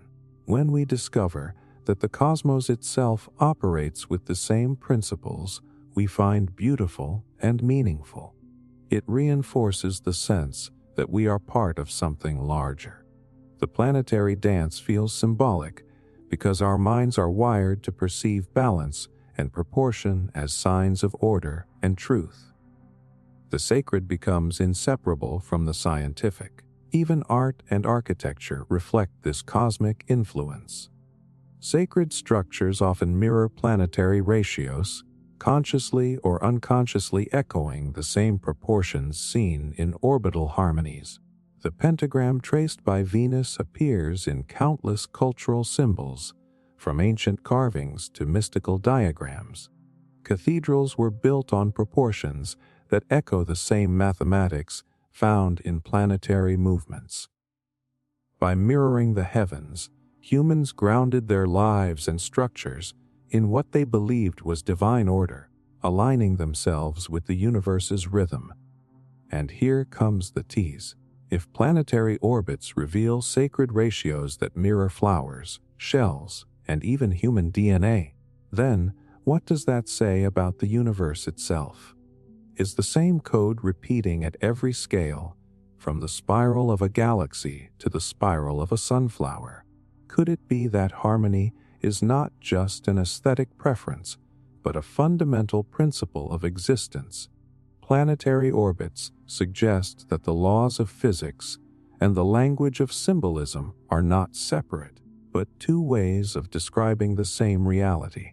Next time you see the planets in the night sky, remember that they are not just drifting rocks in space. They are participants in a cosmic dance, tracing patterns that echo through art, music, and nature. Their orbits are sacred ratios in motion, geometry written across the heavens, a reminder that the universe itself is structured, harmonious, and deeply interconnected.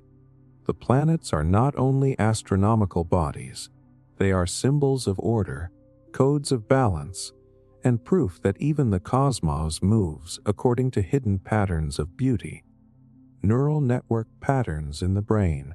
Think about the fact that right now, as you listen, billions of tiny cells in your brain are firing electrical signals, connecting and disconnecting in an intricate web of communication.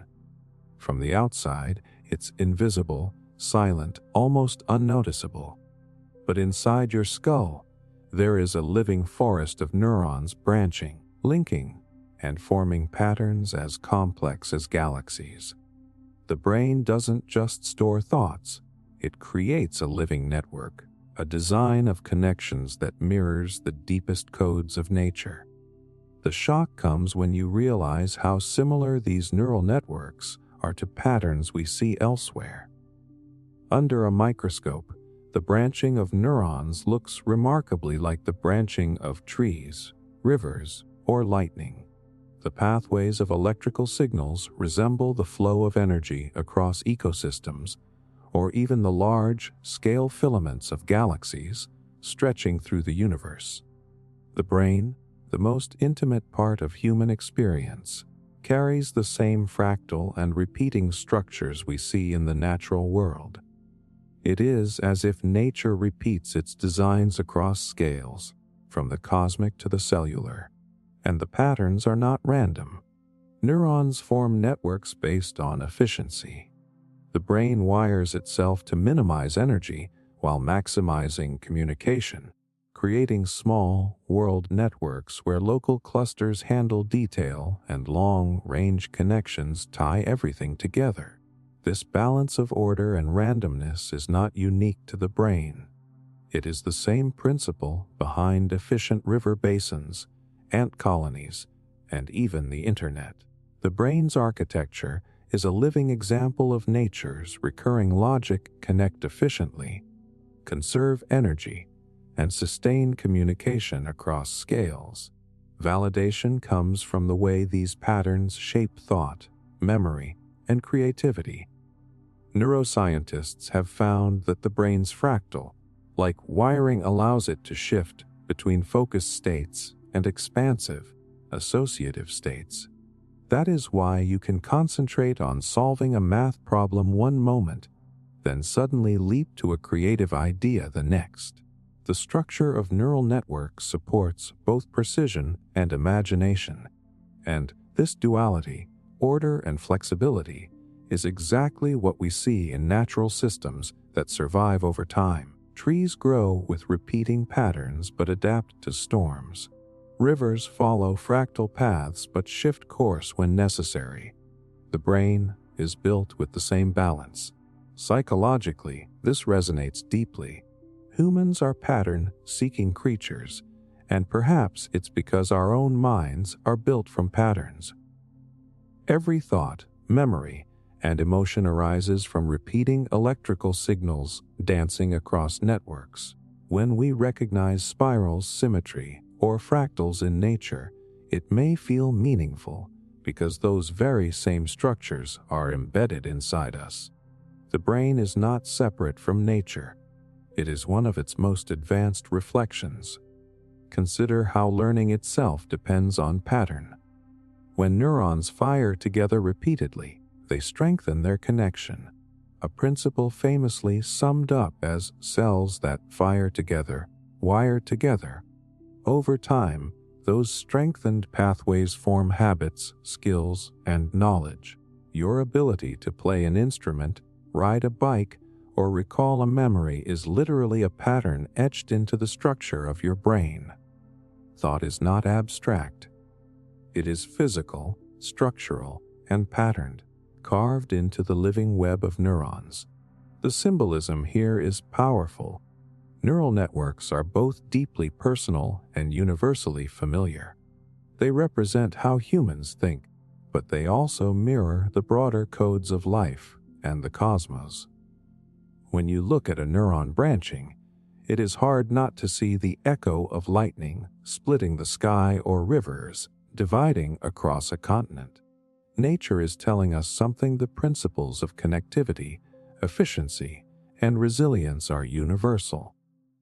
Whether it's neurons in the brain or stars in the galaxy, the code is the same, and here comes the tease. If the brain follows the same design as trees, rivers, and galaxies, what does that imply about consciousness itself? Could it be that human thought is not isolated, but part of a much larger pattern woven into the structure of the universe? Neural networks suggest that intelligence is not an anomaly, but an expression of nature's repeating order. The mind may not just be inside us, it may be connected to the same universal geometry that guides the flow of water, energy, and stars. Next time you pause to think, remember that you are watching a natural pattern at work. Your thoughts are electrical pulses weaving across a living fractal network, just as rivers carve landscapes or galaxies cluster in space. The brain is a symbol of nature's ability to repeat its codes across every scale, proving that intelligence is simply another expression of order. Neural networks are not just biology. They are the universe writing itself into awareness through patterns, connections, and light. Voronoi patterns in leaves and insect wings. Take a close look at a leaf under sunlight, or hold up the fragile wing of a dragonfly. You'll notice an intricate network of cells or veins, almost like a map drawn with geometric precision. These spaces are not random scribbles of nature. They follow a mathematical blueprint known as the Voronoi pattern. This is a design where space divides itself into cells based on proximity, each one forming a polygon that fits seamlessly with its neighbors. It's a hidden geometry that nature seems to favor again and again. The shock comes when you realize how widespread this pattern truly is. Voronoi designs aren't limited to leaves or insect wings. They appear in giraffe spots, cracked mud, the distribution of seeds in fruit, even in the structure of foams and bubbles. Anywhere that surfaces or spaces need to divide efficiently, Voronoi geometry emerges. It is as if nature has discovered a universal solution to the problem of covering space with the least waste. This isn't chaos. It's one of nature's quiet codes, repeating itself across forms and scales. In leaves, Voronoi patterns guide the flow of nutrients and water.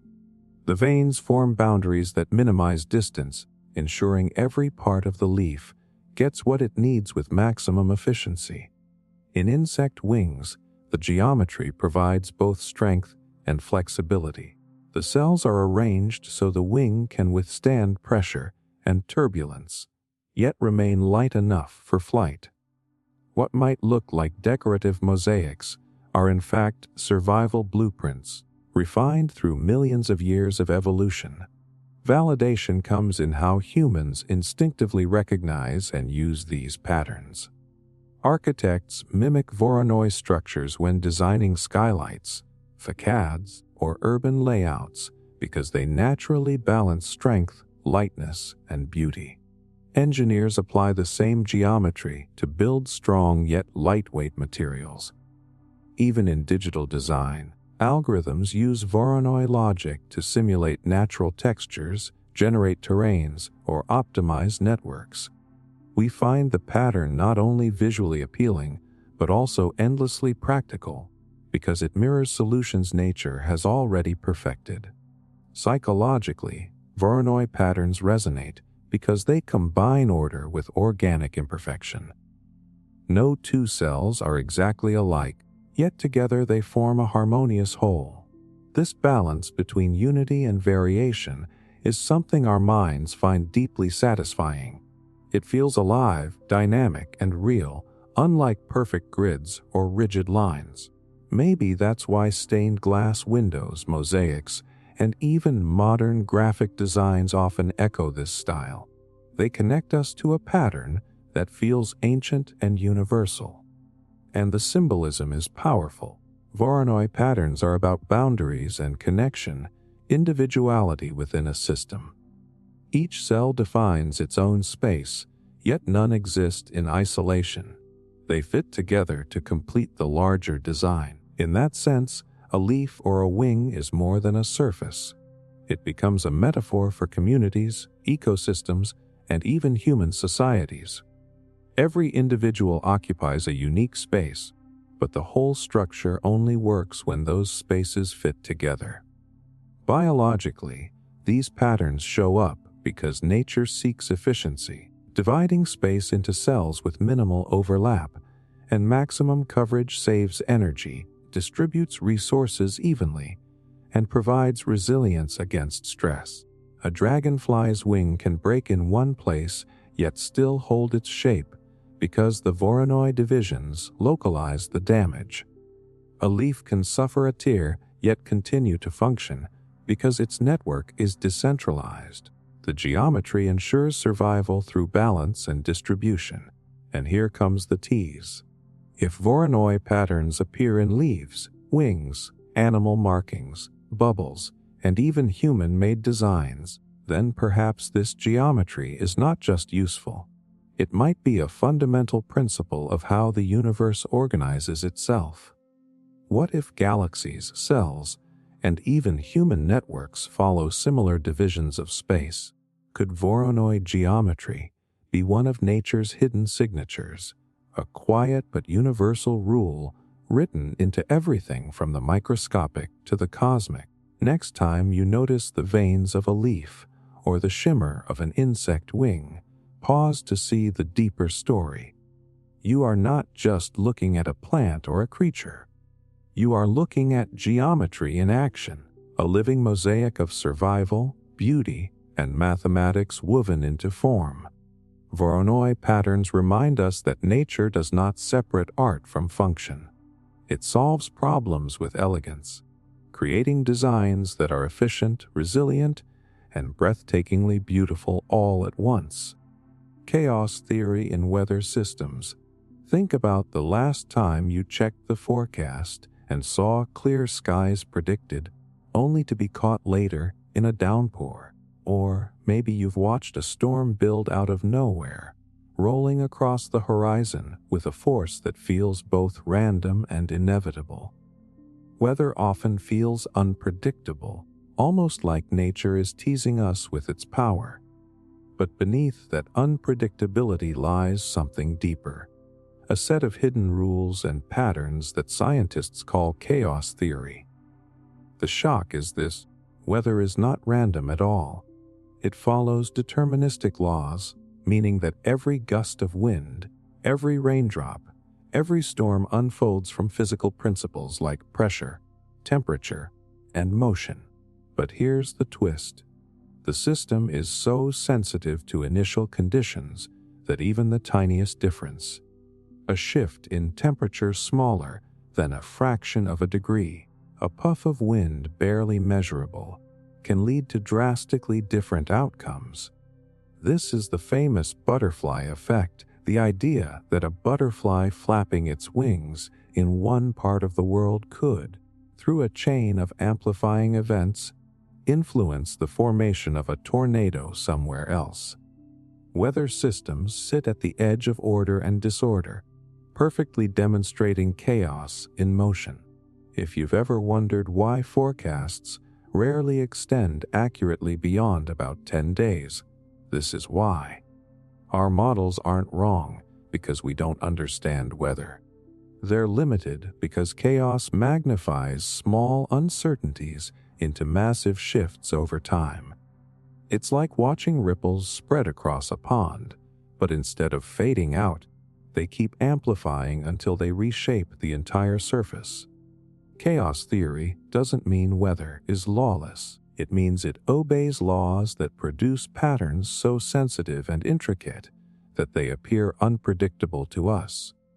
Validation comes when you realize how these chaotic systems still generate recognizable patterns. Storms spiral in familiar shapes.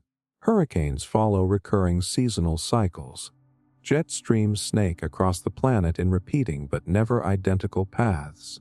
Chaos creates structure, just not the rigid, perfectly repeating kind we associate with order. Instead, it gives us fractal-like patterns, endlessly complex yet governed by the same equations. The swirling clouds of a hurricane, the branching of lightning, even the jagged outline of a storm front all mirror the fractals seen in trees, rivers, and coastlines. Weather is chaos, but chaos has its own geometry. Psychologically, this resonates because weather mirrors our own lives. How often do small decisions or chance encounters set off cascades of consequences? We recognize ourselves in the butterfly effect. One choice, one conversation, one unexpected event can alter the trajectory of an entire life. Weather systems externalize this truth in the physical world, reminding us that life is sensitive, interconnected, and far less controllable than we like to believe. The drama of the skies is the drama of existence itself, shaped by rules, yet filled with surprises. And there's another layer. Ancient cultures often treated storms, lightning, and unpredictable weather as messages from the gods, symbols of chaos breaking into order. Today, with satellites and supercomputers, we see the mathematics instead of mythology. But the awe is the same. The unpredictability of weather still humbles us, still reminds us that human control has limits. The science of chaos theory validates that awe by showing us that unpredictability isn't failure. It's the natural result of complexity. And here comes the tease. If weather systems embody chaos theory, what about other parts of life? Could the spread of diseases, the fluctuations of markets, even the rise and fall of civilizations, follow the same sensitive dependence on initial conditions? Chaos theory suggests that the same mathematics guiding the wind and rain also underlies countless other systems. Weather is just the most visible, immediate, and dramatic example. A living canvas where chaos paints its story. Next time you see a thunderstorm rolling in or feel the sudden shift of wind before rain, remember that you are standing inside one of nature's greatest mysteries. What seems unpredictable is actually governed by laws so intricate that even small changes echo outward, reshaping the world. Chaos theory in weather systems shows us that unpredictability is not the absence of order, but a deeper kind of order we are still learning to see. The sky above you is not just weather, it is chaos unfolding in breathtaking patterns. Totems and animal symbolism. Across cultures and throughout history, animals have carried meaning far beyond their physical presence.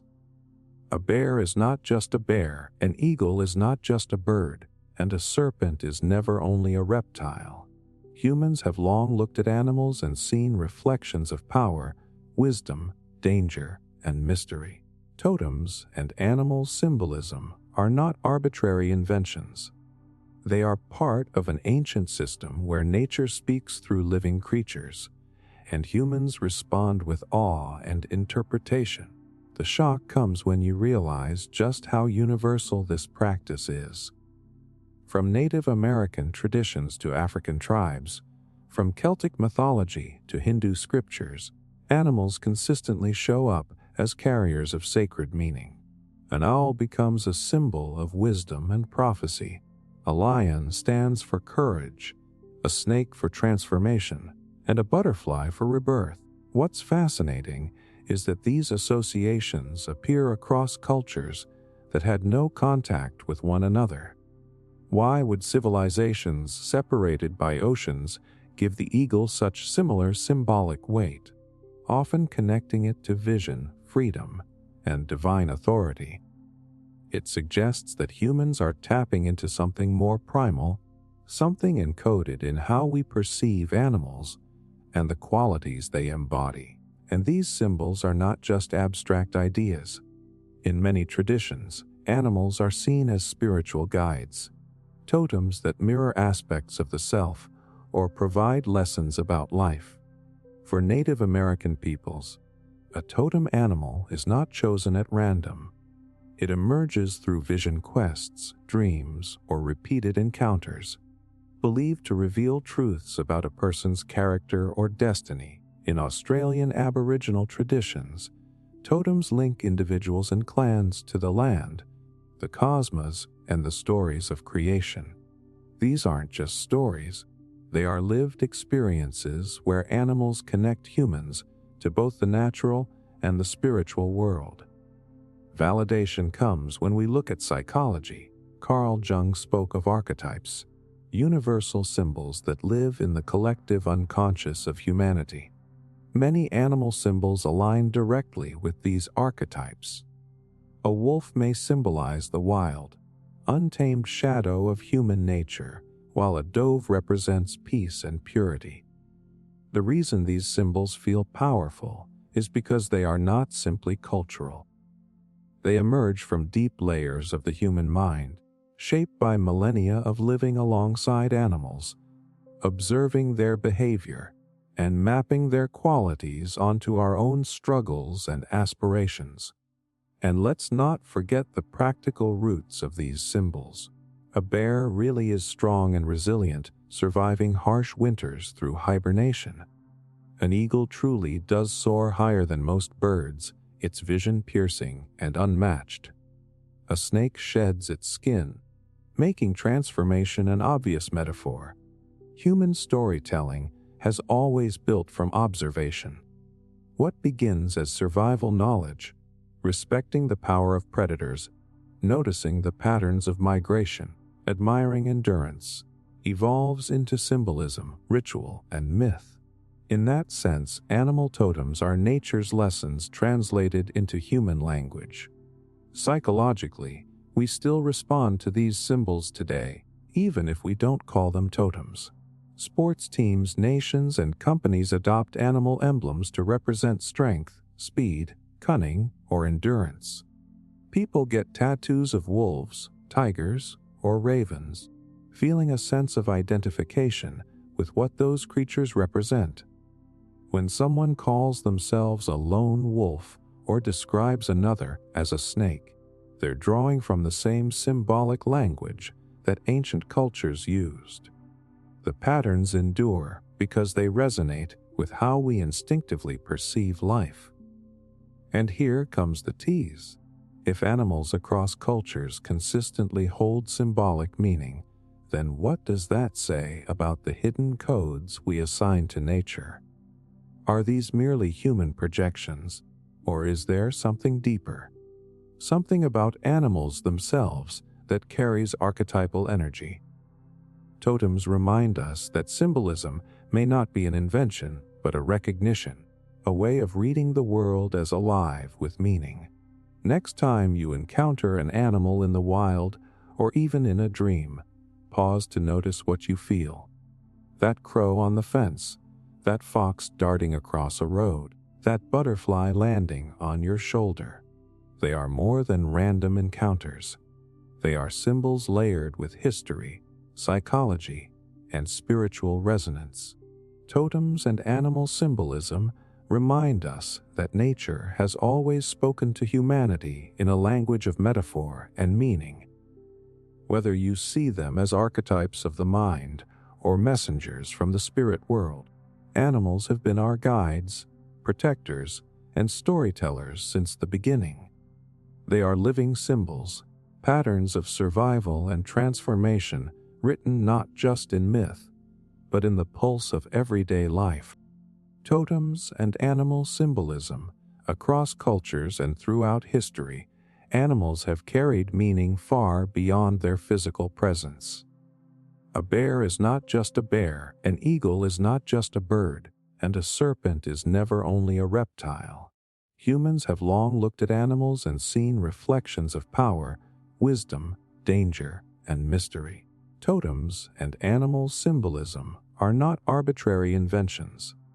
They are part of an ancient system where nature speaks through living creatures, and humans respond with awe and interpretation. The shock comes when you realize just how universal this practice is. From Native American traditions to African tribes, from Celtic mythology to Hindu scriptures, animals consistently show up as carriers of sacred meaning.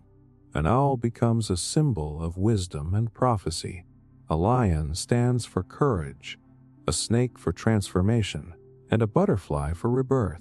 What's fascinating is that these associations appear across cultures that had no contact with one another. Why would civilizations separated by oceans give the eagle such similar symbolic weight, often connecting it to vision, freedom, and divine authority? It suggests that humans are tapping into something more primal, something encoded in how we perceive animals and the qualities they embody. And these symbols are not just abstract ideas.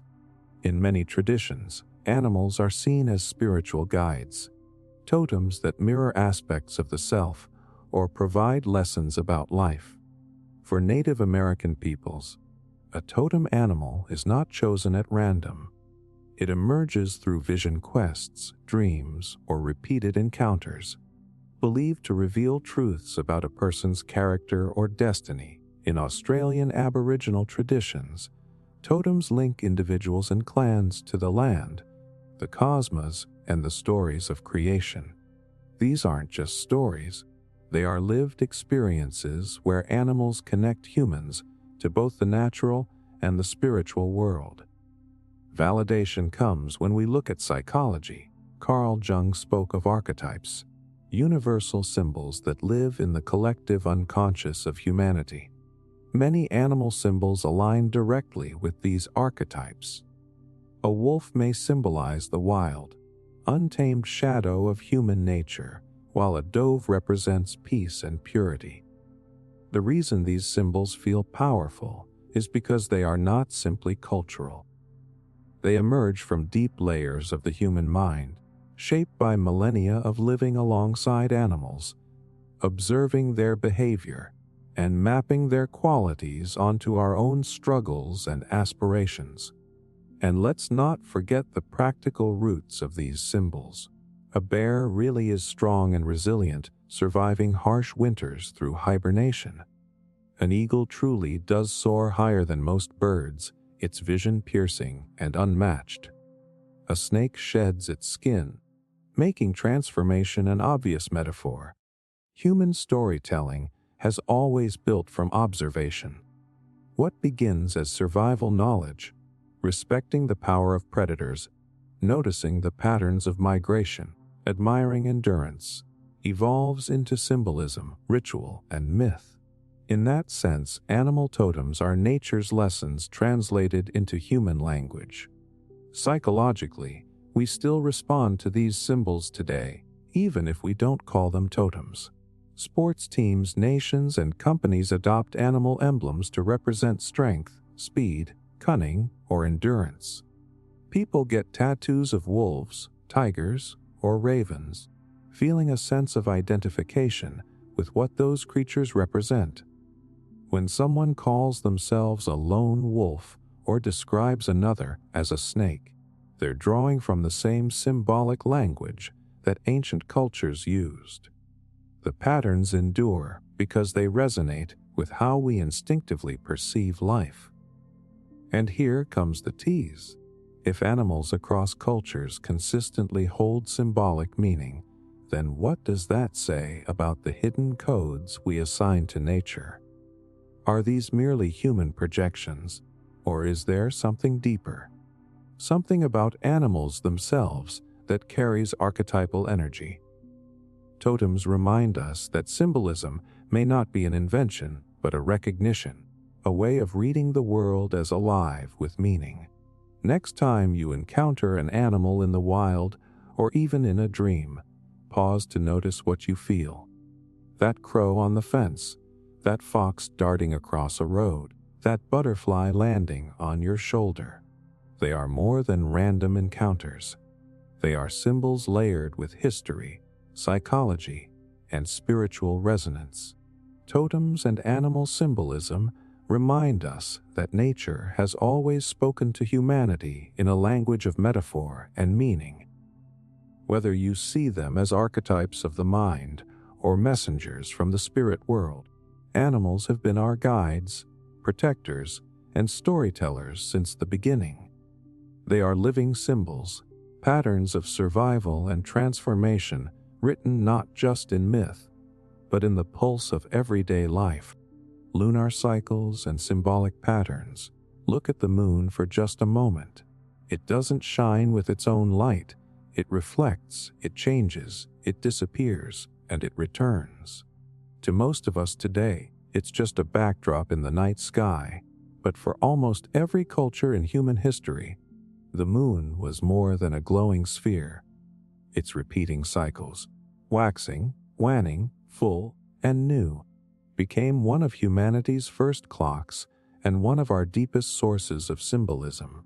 The shock comes when you realize how much the lunar cycle has shaped human life. Calendars, agricultural systems, religious festivals, and myths have all been anchored to the moon's rhythm. Entire civilizations used it to mark time. Farmers planted and harvested by its phases. Rituals of fertility, birth, and death were tied to its light. Even today, Ramadan follows the lunar calendar, Easter aligns with the full moon after the spring equinox, and Chinese New Year is set by the moon's turning. Across continents, without communication, societies independently wove their lives around the same celestial pattern. That is not coincidence. It's a universal recognition of the moon as a living symbol of rhythm, transformation, and renewal. And the symbolism runs deep. The full moon represents illumination and fullness. The new moon symbolizes beginnings, the unseen, the fertile void. The waxing moon carries the energy of growth and intention, while the waning moon marks release, endings, and reflection.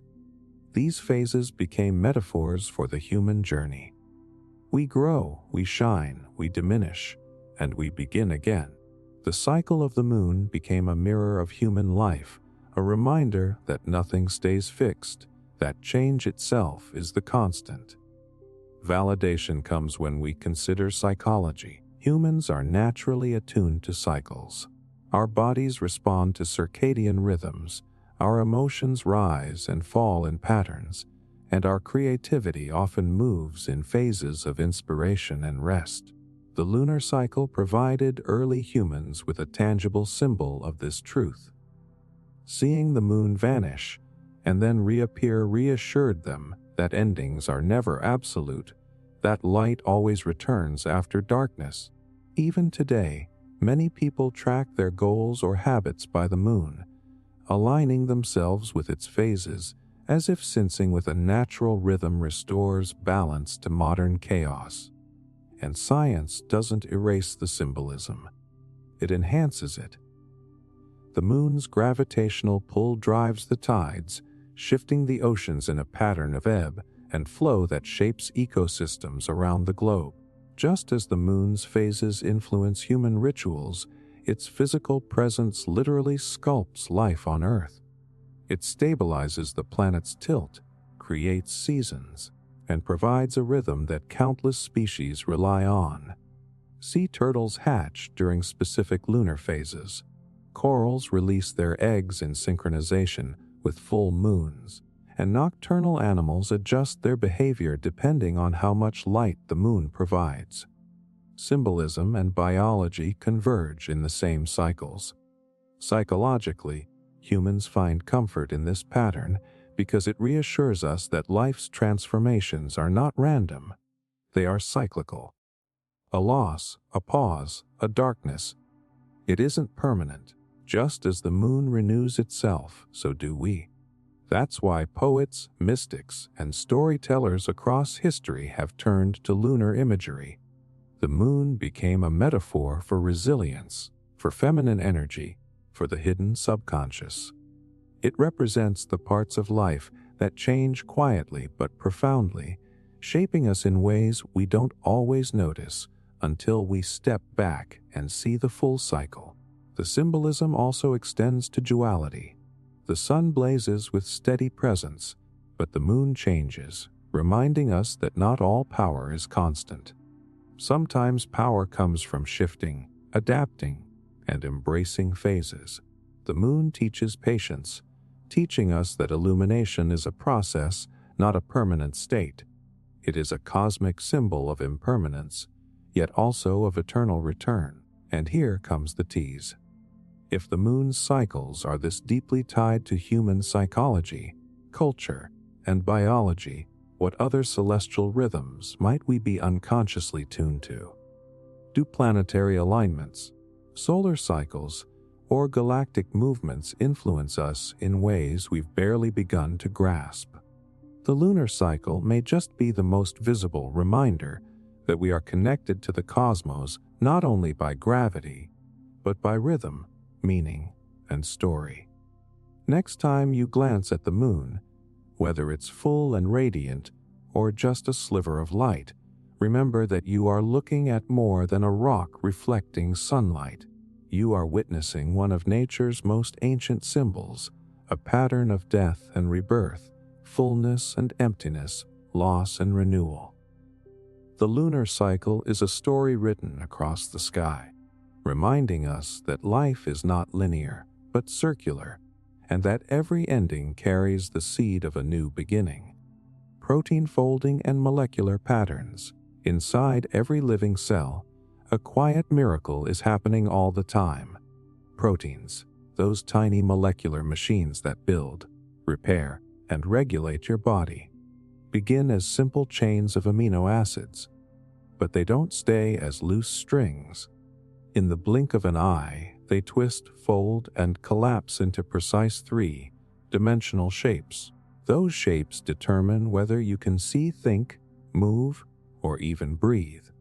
Protein folding is like origami at the molecular scale, except the stakes are infinitely higher. Without correct folding, life simply doesn't work. The shock comes when you realize how astonishingly complex this process is. A single protein may contain hundreds of amino acids, each one capable of bending and rotating in countless ways. Theoretically, the number of possible shapes is astronomical, so high it would take longer than the age of the universe to try them all one by one.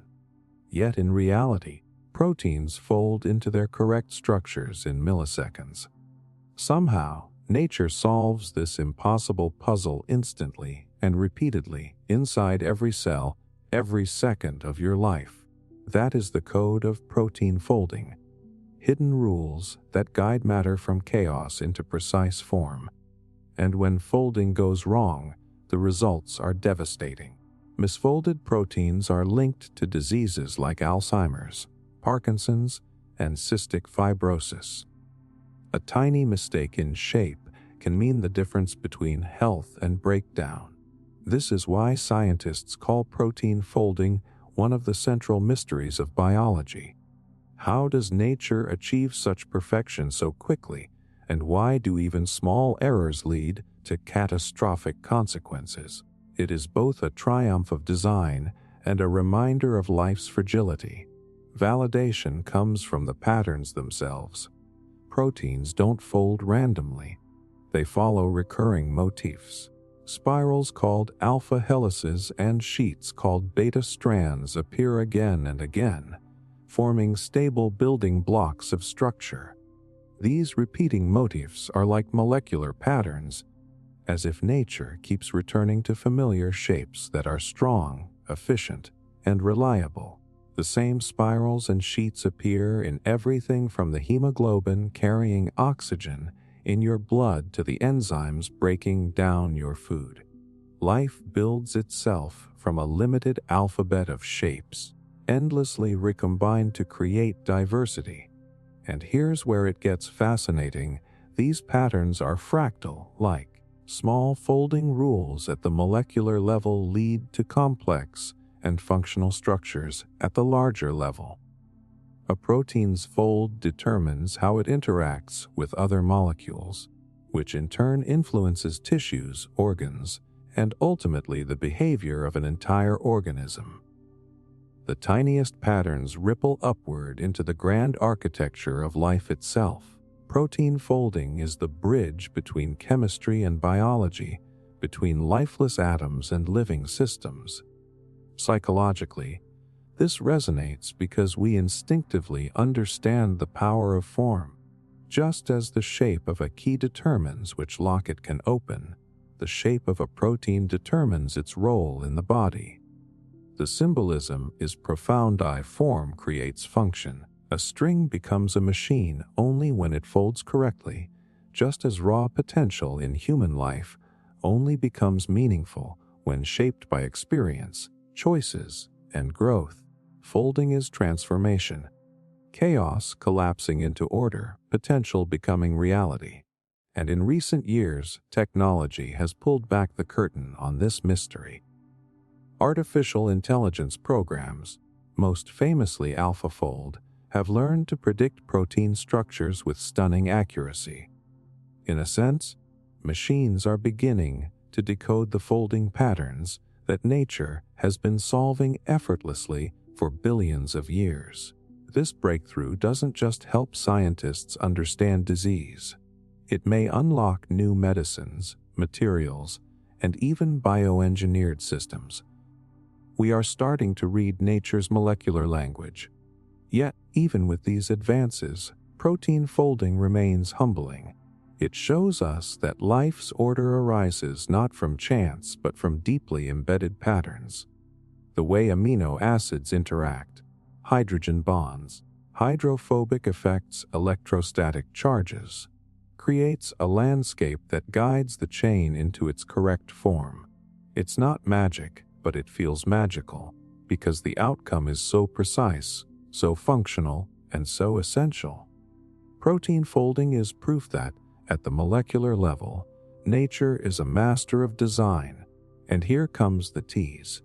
If such intricate patterns govern the folding of molecules inside your cells, what other invisible codes might be shaping the larger structures of life? Could the spirals of DNA, the fractals of neurons, and the orbits of planets all be echoes of the same hidden order?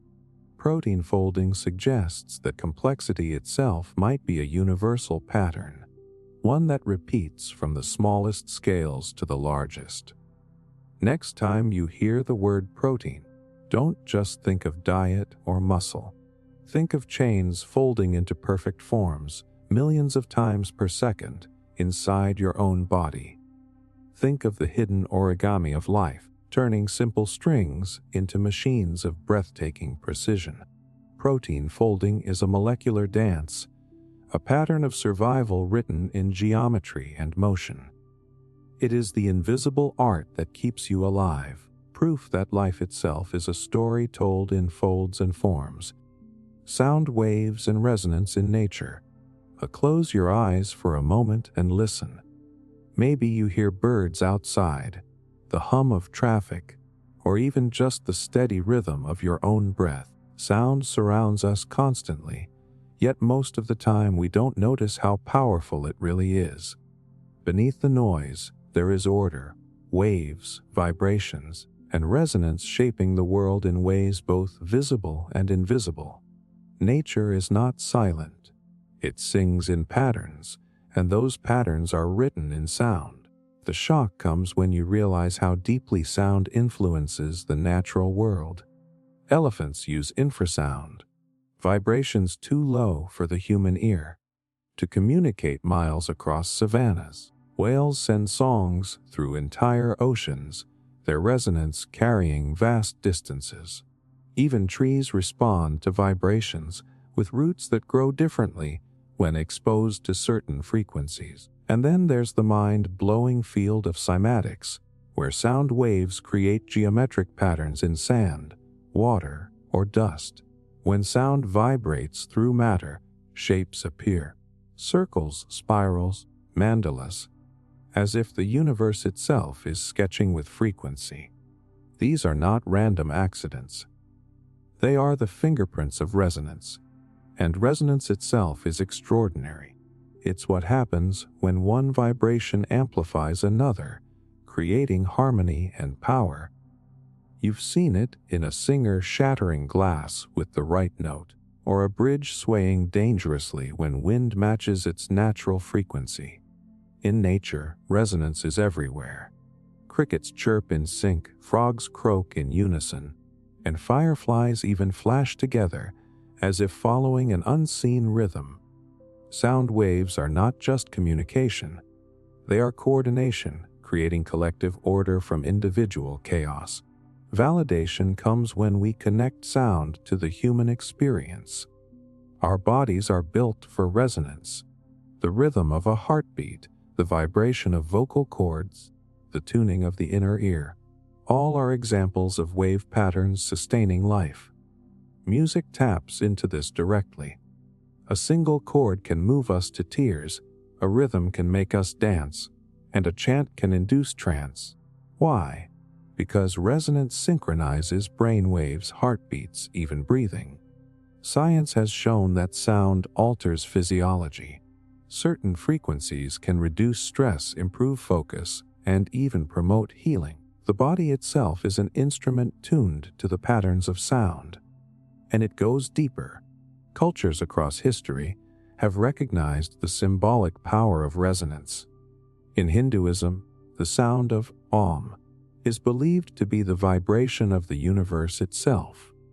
In ancient Greece, philosophers spoke of the music of the spheres, imagining celestial bodies moving in cosmic harmony. Indigenous tribes used drumming and chanting to connect with the natural and spiritual world, trusting that sound opens doors beyond the physical. Even modern science echoes this, as researchers study how resonance organizes matter, from atoms to galaxies. Sound becomes not just communication, but a symbol of connection between the seen and unseen. Psychologically, this resonates with us because sound bypasses logic. You don't need to analyze a song to feel its impact. It hits you directly. That immediacy mirrors the way nature uses sound to cut through barriers. An animal call warns, attracts, or coordinates without debate. A mother's lullaby calms an infant without explanation. Sound is primal, coded into survival, but also elevated into beauty and meaning. It reminds us that not all patterns are visible. Some must be heard or even felt. And the symbolism is profound. Resonance shows us that everything in nature vibrates with its own frequency. But when those frequencies align, the result is harmony. It is the same in ecosystems, relationships, and societies. Individuals carry unique rhythms, but life flourishes when resonance allows them to move together. A forest alive with birdsong, a choir singing in unison, a pod of whales calling through the deep. These are all demonstrations of nature's hidden truth. Connection comes through vibration. And here comes the tease. If resonance can organize grains of sand into mandalas, coordinate the behavior of animals, and alter the state of the human body, what does that say about the universe itself? Could reality at its deepest level be vibration, frequency, and resonance? Physics already tells us that matter is not solid but vibrating energy. Sound patterns may be just one doorway into understanding a far greater truth, that everything is connected through waves, and resonance is the bridge. Next time you hear a song, the crash of waves, or even silence punctuated by the rhythm of your own breath, pause to recognize the deeper code. You are not just listening. You are participating in a universe of vibrations. Sound waves and resonance are nature's hidden patterns, reminding us that order and harmony exist in the invisible as much as in the visible. Every note, every echo, every vibration carries the same message: life is frequency, and resonance is the pattern that ties it all together. Solar flares and hidden rhythms. Most people think of the sun as a constant, steady presence. It rises, it sets, it shines. But the truth is, the sun is anything but calm. Beneath the glowing surface, it churns with magnetic storms, surges of energy, and sudden bursts of violence called solar flares. These are explosions on a scale that's hard to even imagine. Eruptions so powerful they can send shockwaves racing across the solar system. And yet, for all their chaos, solar flares are not random. They follow hidden rhythms. The shock comes when you realize just how much those rhythms affect life here on Earth. A strong solar flare can disrupt satellites, black out radio signals, and even overload power grids. Back in 1859, during what's now called the Carrington event, a massive flare caused telegraph wires to spark and catch fire. If something like that happened today, entire cities could lose electricity, communication systems could collapse, and the internet itself could go dark. The sun, 93 million miles away, has the power to flip our modern world upside down in seconds. And yet, solar flares aren't just destructive. They're patterned. They rise and fall in an 11-year cycle tied to the sun's magnetic field. Scientists call this the solar cycle. At its peak, storms are frequent and intense. At its quiet phase, the sun grows calm, with fewer eruptions. This ebb and flow of activity is like the heartbeat of our star. It's not perfectly predictable, but it has rhythm, and that rhythm echoes through space to touch everything on Earth.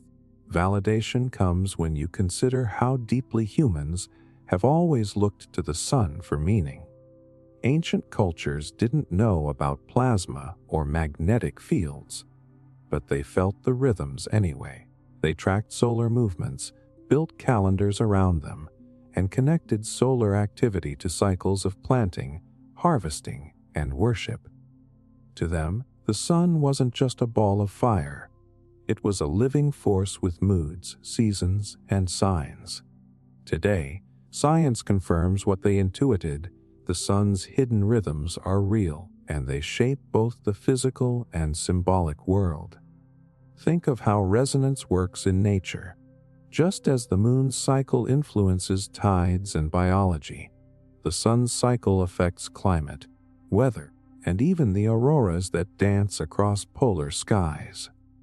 When solar flares eject charged particles into space, those particles collide with Earth's atmosphere and light it up in ribbons of green, pink, and purple.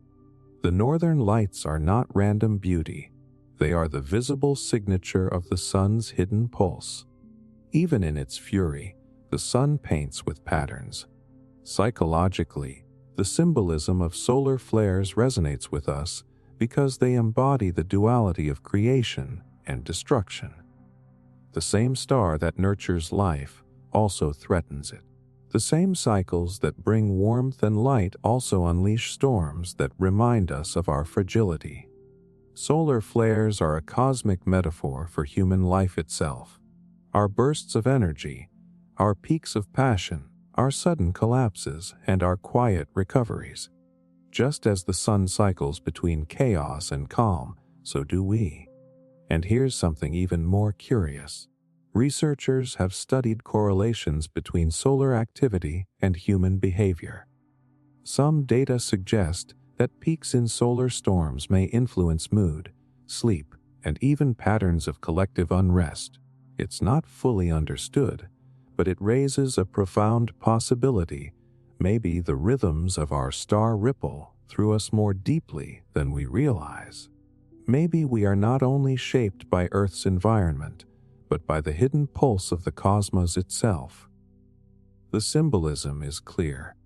Solar flares remind us that beneath the surface of what looks steady, there are powerful patterns at play. The sun may appear constant in the sky, but its hidden rhythms affect everything from technology to psychology. That duality, apparent stability masking underlying cycles, applies to so much of life. Our routines may look steady, but beneath them, emotions, energies, and forces rise and fall. Solar flares are nature's way of showing us that even in seeming constancy, there is rhythm, there is fluctuation, there is hidden fire. And here comes the tease. If the sun itself carries a pulse that reaches Earth, what about the other stars in the galaxy? What hidden rhythms are woven into the fabric of the universe, unseen but shaping us nonetheless? Maybe solar flares are just the local example of a far greater truth, that cosmic bodies hum with cycles and patterns we are only beginning to detect. So next time you feel the warmth of the sun on your skin, remember it isn't just light shining steadily down. Behind that glow are storms, cycles, and flares, bursts of energy that carry both danger and beauty. The sun's hidden rhythms remind us that life is not static. It pulses, it peaks, it recovers, and it repeats. And somewhere deep inside, maybe we too are tuned to the same cosmic beat. Wave patterns in oceans and sand dunes. Look at the ocean, and you see endless movement, waves rising, breaking, and falling in rhythm. Or wander across a desert and notice the ripples in sand dunes, stretching into geometric patterns shaped by wind. At first glance, these might seem separate, disconnected phenomena, but the truth is deeper. Both ocean waves and sand dunes follow hidden rules, repeating patterns that reveal a secret code of motion in nature. The shock comes when you realize how precise these patterns are. Ocean waves aren't just random surges of water. They form crests and troughs with predictable wavelengths and spacing based on wind, gravity, and energy transfer. Storms and tides create interference patterns, where waves meet and amplify or cancel each other. Even the shapes of dunes are dictated by wind direction, sand supply, and slope, forming repeating ripples that mirror wave physics. Across water and sand, nature consistently translates energy into pattern. What seems chaotic is actually ordered, and the similarity is remarkable. Both systems are self-organizing. Individual particles, water molecules or grains of sand, follow simple rules, yet the collective behavior produces complex structures. In the ocean, waves align, spiral, and interact, creating predictable swells. In deserts, sand accumulates in ridges that maintain a constant angle of repose, while smaller ripples form across their surfaces.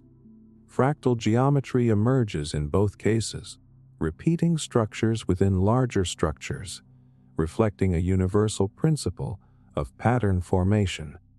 Validation comes when we see these principles applied in science and engineering. Coastal engineers study wave dynamics to predict erosion and design seawalls. Architects use dune-inspired shapes to stabilize sand in desert regions. Even computer simulations use fluid dynamics equations to model everything from ocean currents to granular flows.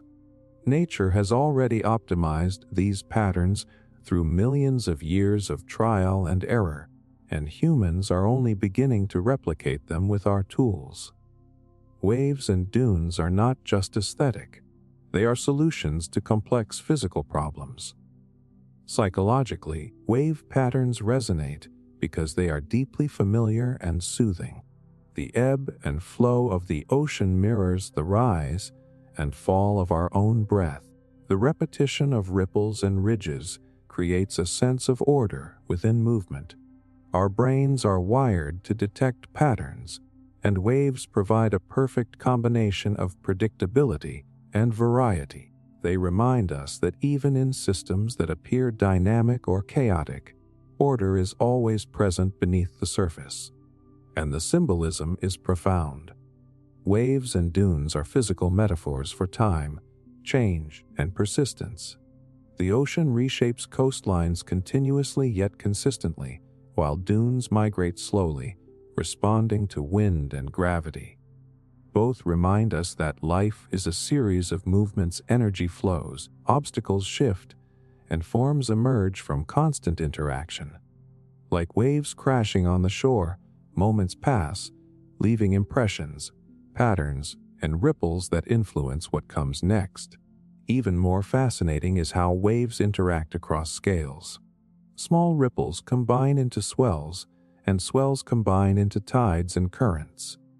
Sand ripples aggregate into dunes, and dunes form entire desert landscapes. These nested patterns, microstructures building macroscopic forms, are found in everything from biological systems to the cosmos. Nature doesn't just create isolated patterns, it repeats them across scale, producing harmony from repetition and interaction. And here comes the tease. If wind and water can create such predictable, beautiful, and functional patterns, what other invisible forces might be shaping the world around us in similar ways? Could the same principles governing ocean waves and sand dunes also govern clouds, tree branches, or even neural networks in our own brains? Wave patterns suggest that energy, movement, and rhythm are fundamental to how life organizes itself, whether in air, water, sand, or mind. Next time you watch waves rolling onto the shore, or walk across the undulating surface of a desert dune, remember you are witnessing nature's mathematics in motion. Every crest, every ripple, every curve is a code, a pattern arising from energy and constraint, repeated endlessly across space and time. Ocean waves and sand dunes are more than scenery. They are living demonstrations of how nature translates movement into order, chaos into pattern, and energy into meaning. Symphonies of insect choruses step outside at dusk, and the world suddenly becomes alive with sound. Crickets trill, cicadas hum, katydids click, and grasshoppers chirp, blending into a symphony that seems chaotic at first. But listen closely and patterns emerge, timing, pitch, and rhythm perfectly orchestrated. Insect choruses are not random noise, they are structured, purposeful, and surprisingly mathematical. Nature composes these symphonies with rules we are only beginning to understand. The shock is realizing just how sophisticated these choruses are. Male insects produce these sounds to attract mates, but they don't all compete blindly. Many species synchronize their calls, creating waves of sound that reinforce each other rather than clash. In Southeast Asia, certain species of fireflies even flash in unison, and crickets can chirp in perfect rhythmic patterns for hours. Each insect is responding to tiny cues from its neighbors. Yet the collective output is a coordinated performance on a massive scale. It is a living example of emergent behavior, where individual actions produce collective harmony. And the precision is staggering. Some cicadas chirp at intervals that align with specific beats per second, creating resonance that can travel for hundreds of meters. Crickets adjust the timing of their chirps based on temperature, a phenomenon known as Dolbear's law, so that even the environment becomes part of the musical equation. These are not arbitrary sounds. They are communication, survival strategies, and displays of fitness, all encoded in rhythm, frequency, and repetition.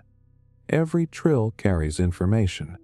Validation comes from the way humans respond to these choruses. Musicians and mathematicians have studied insect sounds to understand rhythm, synchronization, and timing. Patterns found in insect choruses have inspired algorithms in computer science, robotics, and swarm intelligence, teaching us how simple rules can create complex, coordinated behavior. In other words, insects have been composing symphonies and modeling systems for millions of years without a conductor or sheet music. Their sound waves encode lessons we are only beginning to decode.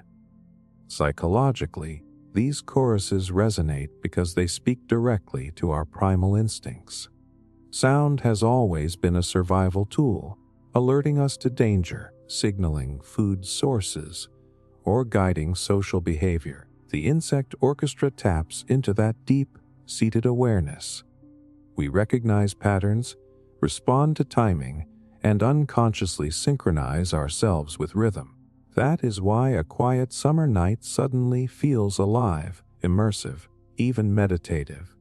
Nature's music reaches parts of our brain that logic cannot, and the symbolism is compelling.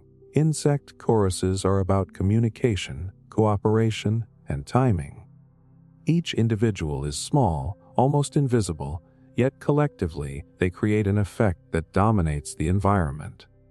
The lesson is clear. Even the tiniest elements, when synchronized and patterned, can create beauty, influence, and power. The soundscape becomes a metaphor for ecosystems, communities, and networks of all kinds, where harmony emerges from interaction and subtle alignment. Even more fascinating is how these choruses reflect universal principles of wave mechanics. Sound waves interfere, amplify, and dampen just like ocean waves or vibrations in a string. Resonance, timing, and phase locking are not unique to crickets or cicadas. They appear in every system that transmits energy through vibration. In this sense, insect choruses are small-scale demonstrations of the same natural laws we see in oceans, sand dunes, and even celestial phenomena. Nature repeats its patterns across scales, and insects perform them in sound. And here comes the tease. If crickets and cicadas can produce synchronized symphonies using only instinct and environmental cues, what does that say about other forms of pattern in life? Are galaxies, neuronal networks, or even social systems just larger-scale choruses following the same principles? Insect soundscapes hint at a universal language of rhythm, timing, and resonance, suggesting that harmony emerges wherever energy flows through responsive systems. Next time you step into a warm summer evening and hear the buzzing, chirping, and humming of insects around you, pause to listen. You are not simply hearing background noise. You are experiencing a living orchestra, a symphony of survival, communication, and coordination. These choruses are more than sound. They are lessons in pattern, rhythm, and connection. Insects may be tiny, but their symphonies are proof that even the smallest voices can contribute to the grand music of nature. Astrology as interpreting cosmic patterns.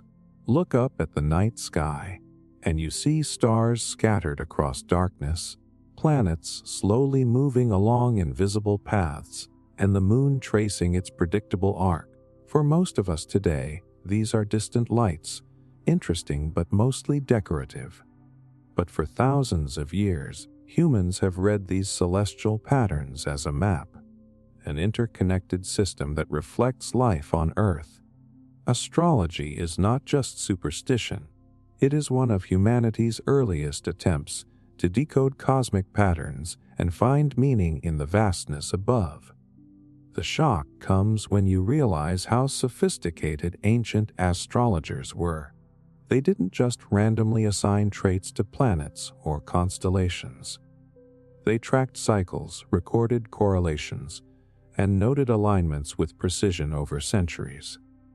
The moon's phases, the sun's path, and the recurring conjunctions of planets were all observed, measured, and recorded with astonishing accuracy. Ancient civilizations used these patterns to predict seasons, guide agricultural cycles, and interpret events. They may not have had modern physics, but they understood rhythm, periodicity, and the impact of celestial motion on earthly systems. And astrology's reach is universal. From Babylon to Greece, India to China, the planets and stars were treated as mirrors of human experience. Certain constellations were linked to personality traits, seasonal events, or life milestones. People noticed patterns repeating over time, solar eclipses coinciding with societal changes, Venus rising before a new planting season, Mars appearing in a specific position during conflicts. Across cultures, without contact, humans interpreted the same stars in surprisingly similar ways. That is not coincidence. It suggests a deep, intuitive recognition of recurring cosmic patterns. Validation comes when you think about human psychology. We are pattern-seeking creatures, wired to look for connections even in randomness. Astrology taps into that instinct, offering frameworks that organize experience. When a planetary alignment coincides with personal or historical events, it feels meaningful because the mind is looking for order in chaos. Even skeptics acknowledge the symbolic power astrology gives us language to interpret cycles, see recurring themes, and reflect on personality, relationships, and life transitions. Whether literal or metaphorical, the patterns are tools for understanding ourselves. And the symbolism runs deeper. Planets, stars, and constellations are not just markers. They are archetypes. Mars embodies aggression and drive. Venus represents love and attraction. Saturn signifies limitation and structure. These symbols act as mirrors of human energy, providing a framework to interpret moods, decisions, and challenges. Just like a tree's branches or a river's path reflect patterns in nature, the movement of celestial bodies became symbolic scaffolding for human life, mapping the microcosm of consciousness onto the macrocosm of the universe. Psychologically, astrology resonates because it links us to the cosmos. The stars are no longer distant abstractions. They become touchstones for reflection and meaning. Even without believing in literal causation, following planetary patterns encourages awareness of cycles in life, times of growth, change, challenge, and renewal. It reminds us that life is rhythmic and patterned, that energy flows in predictable arcs, and that reflection is part of navigating those cycles. Astrology is a system for connecting human perception to natural and cosmic rhythms. Even more fascinating is how astrology intersects with other natural patterns. Lunar phases affect tides and biological cycles, solar positions determine seasonal energy, and planetary alignments influence gravitational fields, subtle or measurable. Ancient astrologers may not have understood the mechanics, but they were observing consequences of universal patterns. Astrology is essentially pattern recognition read on a cosmic scale, a symbolic reading of natural rhythms encoded into mythology, ritual, and personal insight. And here comes the tease. If humans have been interpreting these cosmic patterns for millennia, what else might we be missing? Could there be larger cycles, interstellar rhythms, or gravitational harmonies influencing life on Earth in ways we don't fully perceive? Astrology suggests that patterns in the universe are mirrored in human experience, hinting that we may be more connected to the cosmos than we consciously realize. Next time you glance at the night sky or hear about planetary alignments, consider the hidden patterns at work. Astrology is not just a prediction system. It is a symbolic map, a way of reading cycles and rhythms that have guided humans for thousands of years. It reminds us that the universe is structured, that patterns repeat, and that meaning can emerge when we pay attention to the recurring designs of the cosmos. Stars, planets, and constellations are not just celestial bodies. They are symbols, rhythms, and mirrors of life itself. Nature in mythology, symbols of life, death, and rebirth. Across every culture, nature has been more than scenery. It has been a storyteller, a teacher, and a mirror of human experience.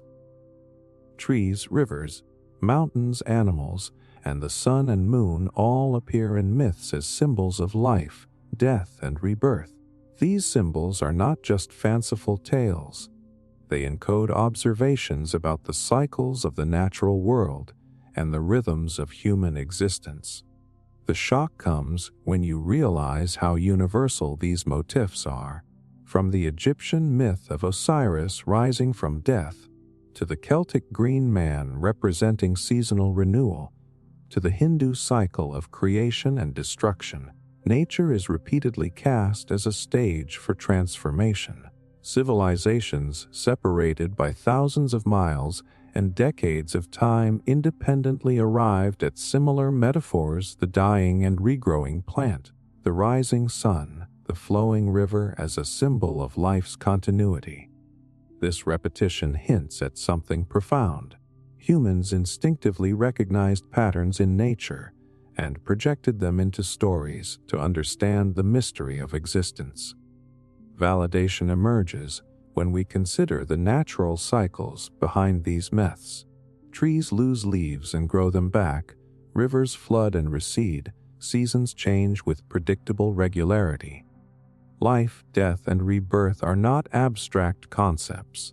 They are visible, observable patterns all around us. By embedding these cycles into mythology, humans created a symbolic language that helped communities make sense of mortality, continuity, and the flow of time. Myths were not just stories. They were early frameworks for interpreting complex systems, blending observation, psychology, and cultural memory. Even animals play a key role. The phoenix, the serpent, or the scarab beetle are more than fantastical beings. They are symbols drawn from natural behavior. The phoenix's cycle of death and resurrection mirrors seasonal fires and regrowth. The serpent's shedding of skin illustrates renewal. Scarabs in Egyptian mythology linked to dung beetles, rolling balls of waste across the sand, a small, tangible demonstration of cyclical labor and transformation. Observing life, humans recognized these patterns and elevated them into universal symbols. Psychologically, these myths resonate because they reflect our own inner cycles. Humans experience beginnings, endings, and renewals constantly, emotional highs and lows, aging, learning, and personal transformation. Nature's patterns provide reassurance, a visible reflection that endings are not permanent and that life renews itself. This is why myths remain compelling even today. They speak to an innate understanding that life is cyclical, and that growth and rebirth follow decline and death. And these symbols are not just passive metaphors. They influence behavior and culture. Seasonal festivals, rituals of planting and harvest, rites of passage, and ceremonies for the dead all echo the rhythms of life and nature. By aligning human action with these patterns, societies maintained harmony with the environment and reinforced the psychological truth that life flows in cycles. Mythology, in this sense, becomes a living record of human observation of natural order. Even more fascinating is how these patterns transcend scale. The cycle of a tree losing leaves mirrors the seasonal migration of birds or the rise and fall of river levels. Micro and macro patterns repeat: daily sunrise and sunset, lunar phases, tidal flows, and seasonal storms. Mythology distilled these observations into narratives that could be remembered, taught, and acted upon, encoding practical wisdom within symbolic frameworks. And here comes the tease. If ancient myths are reflections of real natural cycles, what else might we be missing in our modern interpretation of nature? Are there hidden patterns of transformation, renewal, and connection that continue to shape life, societies, and even consciousness in ways we no longer notice. Mythology suggests that observing nature carefully reveals not only practical knowledge, but also profound symbolic truths about existence itself. Next time you see a tree losing its leaves, a river bending through the landscape, or the sun rising after a dark night, remember that humans have long seen these events as more than phenomena. They are symbols, teaching lessons about mortality, transformation, and renewal. Nature in mythology reminds us that life, death, and rebirth are intertwined, that patterns repeat across time and space, and that meaning can always be found if we look closely. The stories we tell are reflections of what we see around us, the eternal cycles of the natural world mirrored in human consciousness. Alchemy and nature's hidden symbols. For centuries, alchemists searched for gold, immortality, and the philosopher's stone. But beneath the surface of their mystical experiments, they were observing something much deeper: nature itself and the hidden patterns it encoded. Alchemy is often dismissed as a pseudoscience, yet at its core, it is the study of transformation, the recognition that matter and life follow subtle laws and recurring symbols. The shock comes when you realize just how symbolic their work was. Every experiment, turning base metals into gold, distilling liquids, combining elements, was not just a physical act. It was a metaphor for spiritual and natural processes. Lead represented ignorance or potential, gold represented perfection or enlightenment, and the transmutation process mirrored cycles in nature: birth, death, and renewal. The alchemists were early observers of patterns, chemical, biological, and cosmological, and they encoded these observations into symbolic language. Their texts were full of diagrams, mysterious symbols, and coded instructions, but each reflected an intimate understanding of natural transformation. And the symbolism was universal. Alchemists across Europe, the Middle East, and Asia used similar symbols to represent the same processes: fire as energy, water as purification, mercury as fluidity, and salt as stability. Even without shared communication, they recognized repeating principles in matter and nature, just as different cultures recognized the sun, moon, and seasons as symbols of cycles. Alchemy, in this sense, was a symbolic science, a way of reading the hidden language of the natural world. Validation emerges when we consider the modern scientific insights that align with alchemical thinking. Distillation, extraction, crystallization, and sublimation are real chemical processes that alchemists practiced long before modern chemistry explained why they worked. Observation of metals, minerals, and plants led to discoveries about the natural properties of matter. Their symbolic systems were not mere imagination, they were ways of organizing knowledge and noticing recurring patterns in physical and biological processes. Alchemy shows us that symbolic thinking and empirical observation are not opposites, they can coexist to decode the hidden rhythms of nature. Psychologically, alchemy resonates because it mirrors human transformation. Just as a metal might be refined and purified, humans experience growth, struggle, and renewal. The symbolic steps in alchemical texts, calcination, dissolution, conjunction, and coagulation, describe processes of breaking down, integrating, and rebuilding. They are metaphors for personal evolution, mirrored in the physical world.